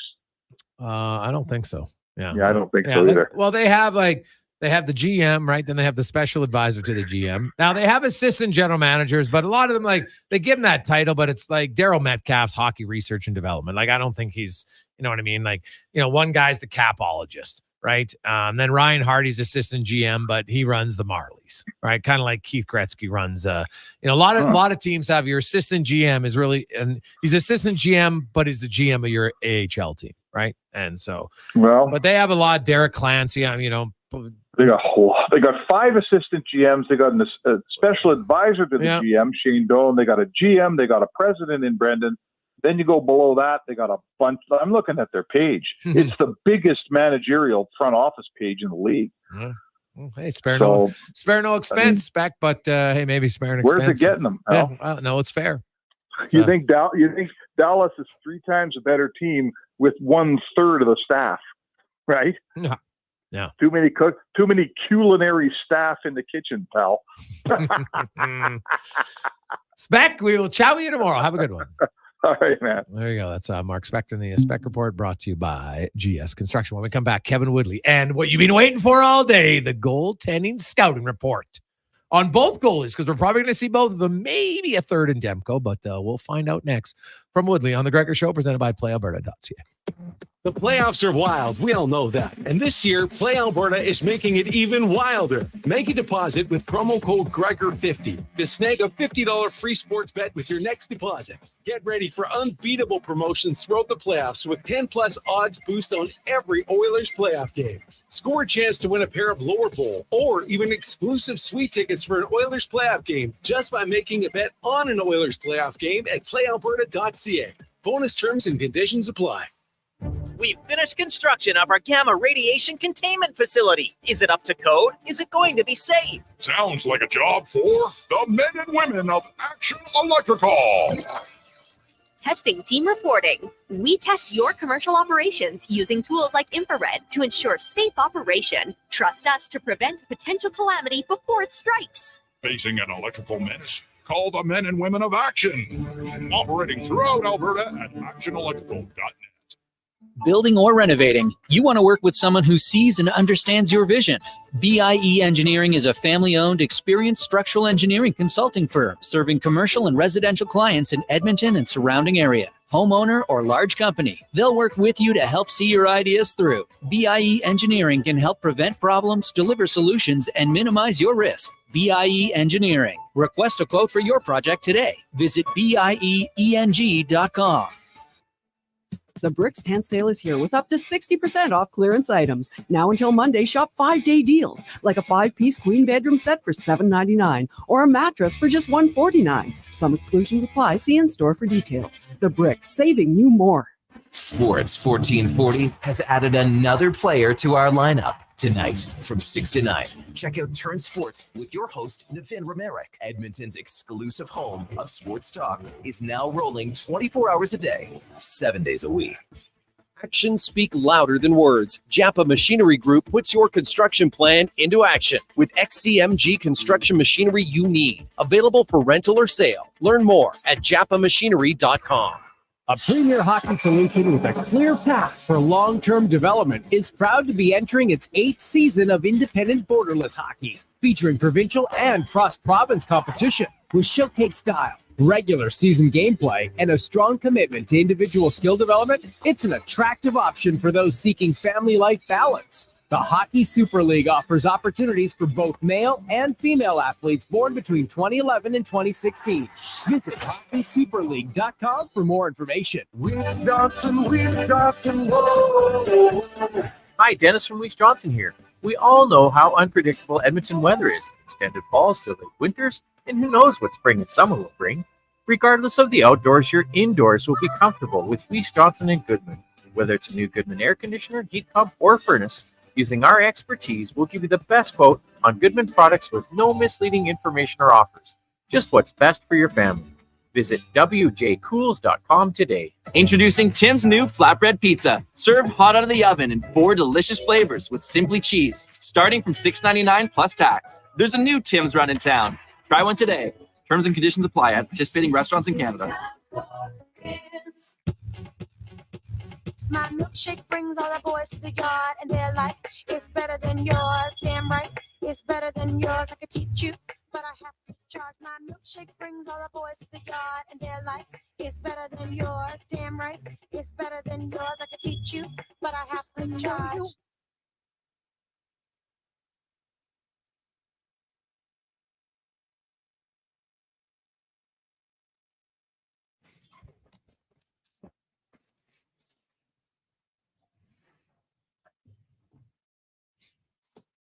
La la la. Maybe we should all sing like Cam Tate did earlier today in the show. Oh man, we're gonna have to replay that later on. It was unbelievable. Oh God, so funny. Oh, if you missed it, Tater, of course, has cerebral palsy in a wheelchair. He's talking about how in the playoffs, guys got to step up and do things different. So he signed off on his own report because he gets he has a voice machine now that takes his words and turns it into audio. But then he sang because he was kind of saying how Hyman and Nugent Hopkins are singing. So then he sang the Legacy Heating jingle. Oh, God, it was good. Oh, so we'll play that later on in the week. That might be the pump-up song on game days now. Oh, God, people were dying on the text line. They loved it. It was fantastic, as they say. Let's get in the room now, brought to you by Next Gen Transportation, heavy haul transport provider, 100% locally owned and operated, and proud supporter of numerous youth sports teams in the Edmonton area. It's nextgentransportation.com as we welcome in Kevin Woodley from In Goal Magazine and NHL.com. And Woodley, you know what's coming, baby. It's Edmonton and Vancouver. And of course, the scouting reports. We've done Stuart Skinner, so I don't think that's going to change. But when you look at Vancouver, Heck, Oilers fans might see 3 goalies, for sure 2, I would think, at some point in the series. But let's start with who we expect to start in game 1 for the Canucks. You've talked about every goalie can be very good, but everybody has a little bit of a weakness. How would you attack the Canucks game 1 starter? Well, they haven't named the game 1 starter, and it's going to be Shelovs, let's be honest, right? Okay, there we go. It is going to be Artur Shelovs. Let's first address the 3. Let's address the reality, the likelihood that we see Thatcher Demko. Because I know when I was on last week, a lot of the buzz around that was possibly this round, maybe towards the end of the round. I'm no longer so sure after watching him skate today and some of the sort of talk around that. I think it's less likely. I think again, we talked last week about sort of, could we, because he's so determined and so competitive and wants to be a part of this, versus should we, in terms of a guy that's had 2 injuries to the same knee over the past couple of months. And I think it sounds like maybe things may be leaning a little more towards the latter. Watching him today on the ice, and he has been skating. And when I saw him skating in Nashville and saw those reports that he'd been on the ice since, Thursday, I thought, man, there's like a 2-week progression that this goalie coach usually likes to get his guys through before they return to play. And I thought, okay, man, with the later start of the series, could even be game 5. But in watching him today, was on his knees, did move around in a butterfly, but very deliberate, very careful, no width to the butterfly, nothing that even resembles close to what we would normally see. And I just think that erring on the side of the caution may be the way they go here. And that has me thinking it's less likely, Jason. So we'll start with that Chudenko. Now, Artur Shelovs, there's not a big sample size, which means there's also not a really big sample size to break down if you're trying to look for sort of trends, tendencies, and weaknesses. Now, obviously, the Oilers will dig into the footage they've got in the American League. They would know him very well from Bakersfield. And I got to say, I got a number of sort of messages from goalie coach at that level in the American Hockey League when they decided to go to him sort of with some question marks. Like, really? It has not been a good season for Artur Shelovs in the minor leagues this year. He lost his starting job to Nikita Tolopilo at stretches. It wasn't that long ago that he gave up a goal from center ice as part of that process. This has not been a great season. And so a lot of the talk has been about sort of how he leans on the world championship experience that he had with Latvia, backstopping them to a bronze medal, the only medal in that country's history in a tournament that was played in part in his hometown of Riga, Latvia, and the pressure that comes with that. And he's managed that really, really well. I think that's what, it's almost like that's easier for him than some of the lows he went through this season, to be honest with you. So you can dig through all the American League footage, but I'm not sure we've seen that goalie since he got here. Throughout his time in the American League this year, the tendency was to try and do too much, to chase the game, to be too aggressive. And certainly in his first 4 games in the regular season, while Demko was injured, there were times we saw glimpses of that. But in the playoffs, I haven't. Will he be positionally aggressive off the rush when he reads shot and defensive help on the backside? Yes, he will be outside his crease. He will be at the edges. And if you can get that pass across against the defense, you're going to force him into a massive movement, athletic, dynamic, and you're going to have a chance to score. But right now, he trusts the defense to not allow that pass, and he'll be assertive. But it's different than the chase we saw in his game earlier in the season and in the American Hockey League that plagued him. So it's almost like looking at that footage and trying to break it down, and this is a challenge for me, isn't really reflective of the guy we've seen since the playoffs started. He's been better, as much as that doesn't make sense, under these bright lights since he got into this series than he was during the regular season. So trends and tendencies within that. The one that I think did jump out to me that I thought Nashville went after in game 5, successfully scoring the winning goal, and then went away from, strangely to me, in game 6 is traffic. We know that it can be effective. I'm not saying he handles it poorly, but he gave up 3 screen goals in the regular season on just 6 chances. And we saw him lose that puck at the top of the ice on Carrier in game 5. And then, I was watching in game 5, obviously covering it. And there were a number of times I remarked in the third period to the people sitting next to me, he didn't see that. He didn't see that. And pucks that just went wide, just missed the net. One, I think, even grazed the post. And to me, I was like, man, I would keep going there because it looks like a guy who's struggling to find the puck at the top of the zone when there's traffic in front of him. And they just didn't. So we'll see if the Oilers identify that. Obviously, they're not a team that is throw pucks to the net from the point and hope. They can create more dynamic offense. But that seems to be something, at least relatively, that he struggled with at this point early in his career. Okay. And what about DeSmith if he gets in? Well, I mean, now that's the thing about Seeloffs, especially on post play, in around, low in the zone, movement patterns. He's kind of like Thatcher Demko in that, is he as dynamic, as explosive, as clean in his movements as Demko? No, but he plays the exact same system. He's a guy who's come up through the Ian Clark goalie coach system. He will move in and out of his post, a little more patient. He doesn't go into reverse as early or as often as Demko, but when he does, it looks the same. The difference is when everything goes crazy and gets really fast, you move the puck around the zone, he can get a little rushed and behind play, whereas Demko almost never falls behind the play. DeSmith's an entirely different animal, Jason. He's smaller. He can't play that system at 6 feet tall. He has to play outside his posts when the puck comes down below the hash marks. On the rush, you'll see him square up on a shooter, put his outside skate outside the post in what we call an overlap to give him that additional coverage.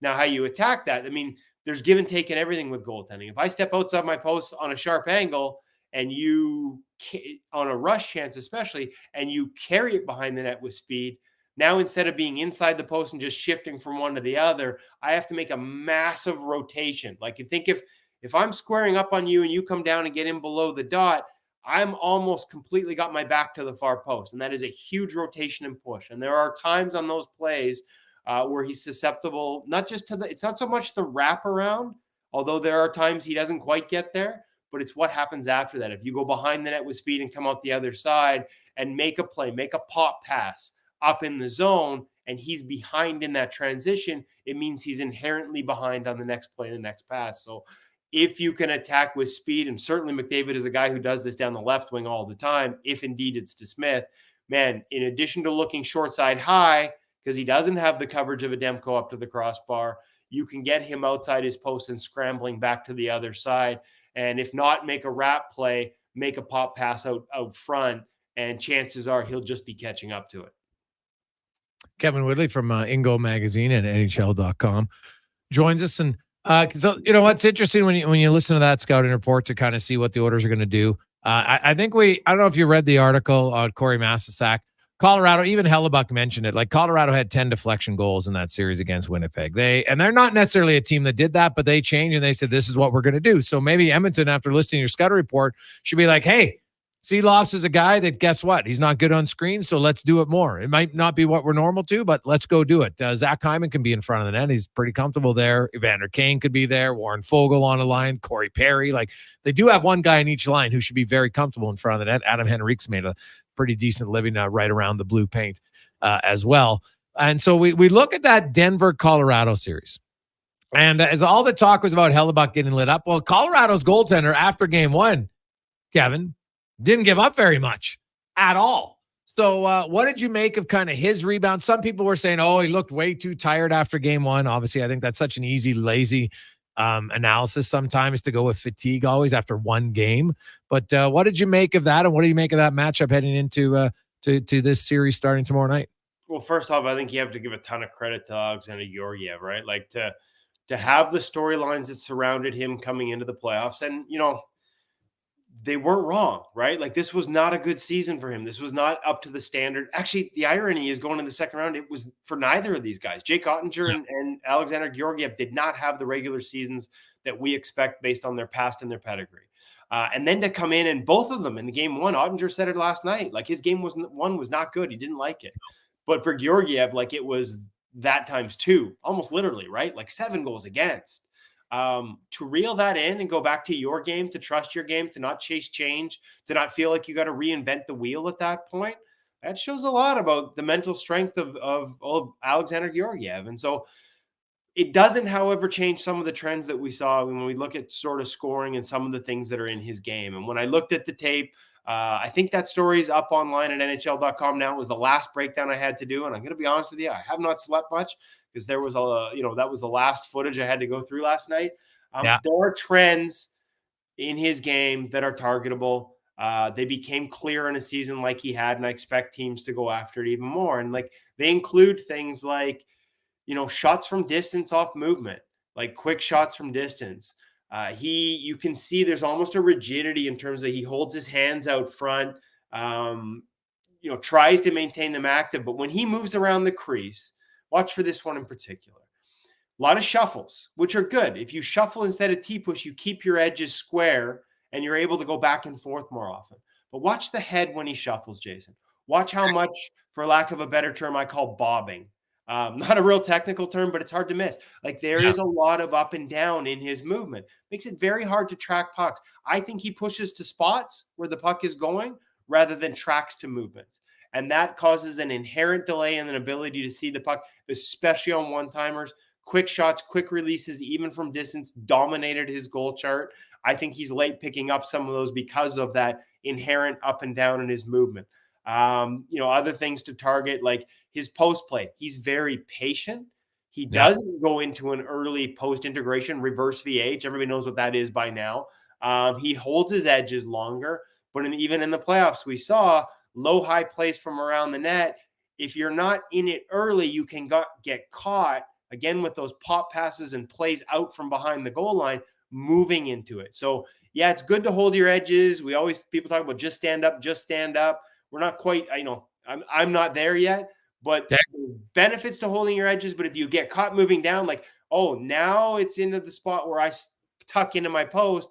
And as an attack, you're moving the puck as he's moving into his post. There are some delays there that he seems to get caught on as well. But the biggest one to me is sort of that up and down and the inconsistency in his movement, or the lack of sort of levelness in his movement that to me creates just sort of late visual habits, a lot of shots from distance and one-timers that, goals that, clear-sighted shots and things like that, that frankly, can be the ones that are backbreakers for teams. They look low percentage. They feel low percentage. They're not always, because sometimes there's screens and other elements. But there's more of those than you would like to see. And I think that's a sort of common element this season to those. Kev, lastly, the Florida-Boston series, Swayman, I know they didn't play him a lot this year, so he should be rested, but he was great in that series. Give me a breakdown of the goaltenders in that one. Well, have we got a starter for tonight? Because I have been buried. I was at Canucks practice today, sort of getting ready for this series with Edmonton. Have they announced one, or do we know if for sure it's Swayman in game one? I'm 99% sure. Okay. Yes.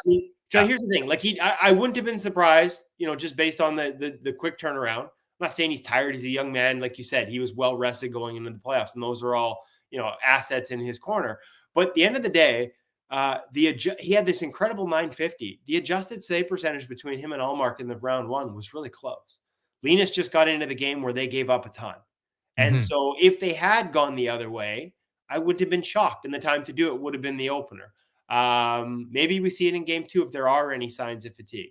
I guess my point is the numbers between Swayman, as good as he was, and Allmark in that lone appearance, when you sort of wait for the quality of shots they saw, were not as wide as a lot of people or the raw numbers would have you believe. So don't rule Allmark out completely if this series goes the wrong way. But listen, like Sway's, like he's an elite young goaltender. Think it, like we've talked about this before this year. Like think of the young American goaltenders in the playoffs right now, right? Like Ottinger, obviously Demko's hurt, but Jeremy Swayman, like Joseph Woll, when the Leafs finally got the right goaltender in net before the injury, how good did he look? And we can talk about that down the road. Still can't believe he didn't start that series or didn't get better start quality down the stretch to prepare him for it. Swayman's a guy that there are some tendencies in his game you can attack. He does get one of his strengths is his ability to hold edges and move laterally even when he gets low and wide. And yet if you wait until he sort of widens out, as incredible as he is at not going from wide to knees and sort of holding that, it does inherently drop you lower to the ice. And there is some exposure, up top on open looks for Jeremy Swayman. But I think when you get into a goalie playing as well as he was in that series, you start to go to some of the staples like Colorado did against Connor Halley. Traffic, layered screens, things that we think of sort of quote unquote playoff scoring that I don't think enough people realize. Like if you create multiple layers to a screen and get a puck into the top corner, it goes in 40+% of the time. Not only is it a way to sort of take a goalie on a heater out of his comfort zone, it's also just a great way to score at any time. Yeah, it's true. Kev, great breakdown, buddy. We really appreciate it. Have yourself an awesome day, and we will chat with you next week. I'm going to mix in a nap right now after the last couple of days. I'm looking forward to Wednesday. Do we see you in town here in Vancouver, Jason? I haven't asked you yet. I will not be in Vancouver this week. No, but maybe for game 5. We'll see. All right. Well, you let me know if you're heading in here and if you need anything else in this series that it heats up. I do more than just goaltending, my friend, so we can get into any of the elements. Awesome, buddy. I love it. Appreciate it, Kev. All the best. There you go. That's Kevin Woodley from Ingo Magazine, NHL.com. We'll come back. We got Wanye's World and more on the Gregor Show presented by PlayAlberta.ca. Also, hey, it's very easy. It's Monday. It's just like Pause on Monday. You know what? Just text in your favorite Oilers name with your name, and we'll do a random draw to win some tickets to go see Jim Jeffrey and Jimmy Carr, courtesy of Outback Presents on September 8th. So just text in with your name and your favorite order. Very simple. 833-401-1440. The Bricks tent sale is here with up to 60% off clearance items. Now until Monday. Shop 5-day deals like desks for $79, sofas starting at $499, and blowout TV and appliances. Some exclusions apply. See in-store for details. The Brick is saving you more. Bringing every project to life requires the right team. By joining the Japa Machinery Group service or sales teams, you can be part of setting a new industry standard. Celebrating a legacy of excellence with Japa. Learn more at japamachinery.com. The Adventure Calls event is on at GMC. Get the 2024 Sierra 1500 Elevation at 0% financing for up to 60 months. Plus, eligible Costco members can receive a $1,200 bonus on select trucks. With Sierra's available 5.3-liter V8 engine plus more cargo bed volume than any competitor, you'll have everything you need to take on any project this season, like building a brand new doghouse. That's a lot of wood. How big is this dog? Visit your local GMC dealer for details. The Bricks tent sale is here with up to 60% off clearance items. Now until Monday, shop 5-day deals like a 5-piece queen bedroom set for $7.99 or a mattress for just $149. Some exclusions apply. See in-store for details. The Bricks, saving you more. The Charm Offensive with Jim Jeffries. Every generation before you has also been the most progressive generation.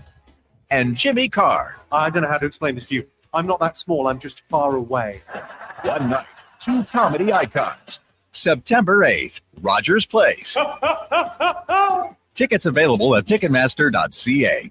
The Charm Offensive with Jim Jeffries and Jimmy Carr. Produced by Outback Presents. Weed Johnson, whoa. Hi, Dennis from Weiss Johnson here. We all know how unpredictable Edmonton weather is. Extended falls to late winters, and who knows what spring and summer will bring. Regardless of the outdoors, your indoors will be comfortable with Weiss Johnson and Goodman. Whether it's a new Goodman air conditioner, heat pump, or furnace, using our expertise, we'll give you the best quote on Goodman products with no misleading information or offers. Just what's best for your family. Visit wjcools.com today.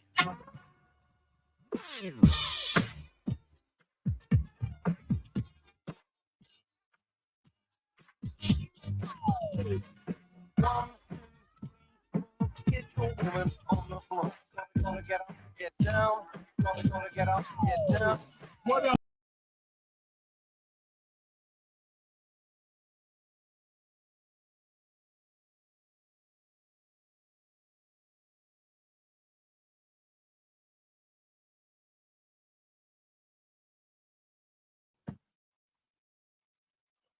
Oh, man, this is a good old school song. I haven't heard this in a while. I love it. How are you? Welcome back to a lovely Monday afternoon. Hey, you know what? I'm going to get a little rain this week, and then, man, it's going to green up. It's going to be awesome. And then you got the playoffs. Woo!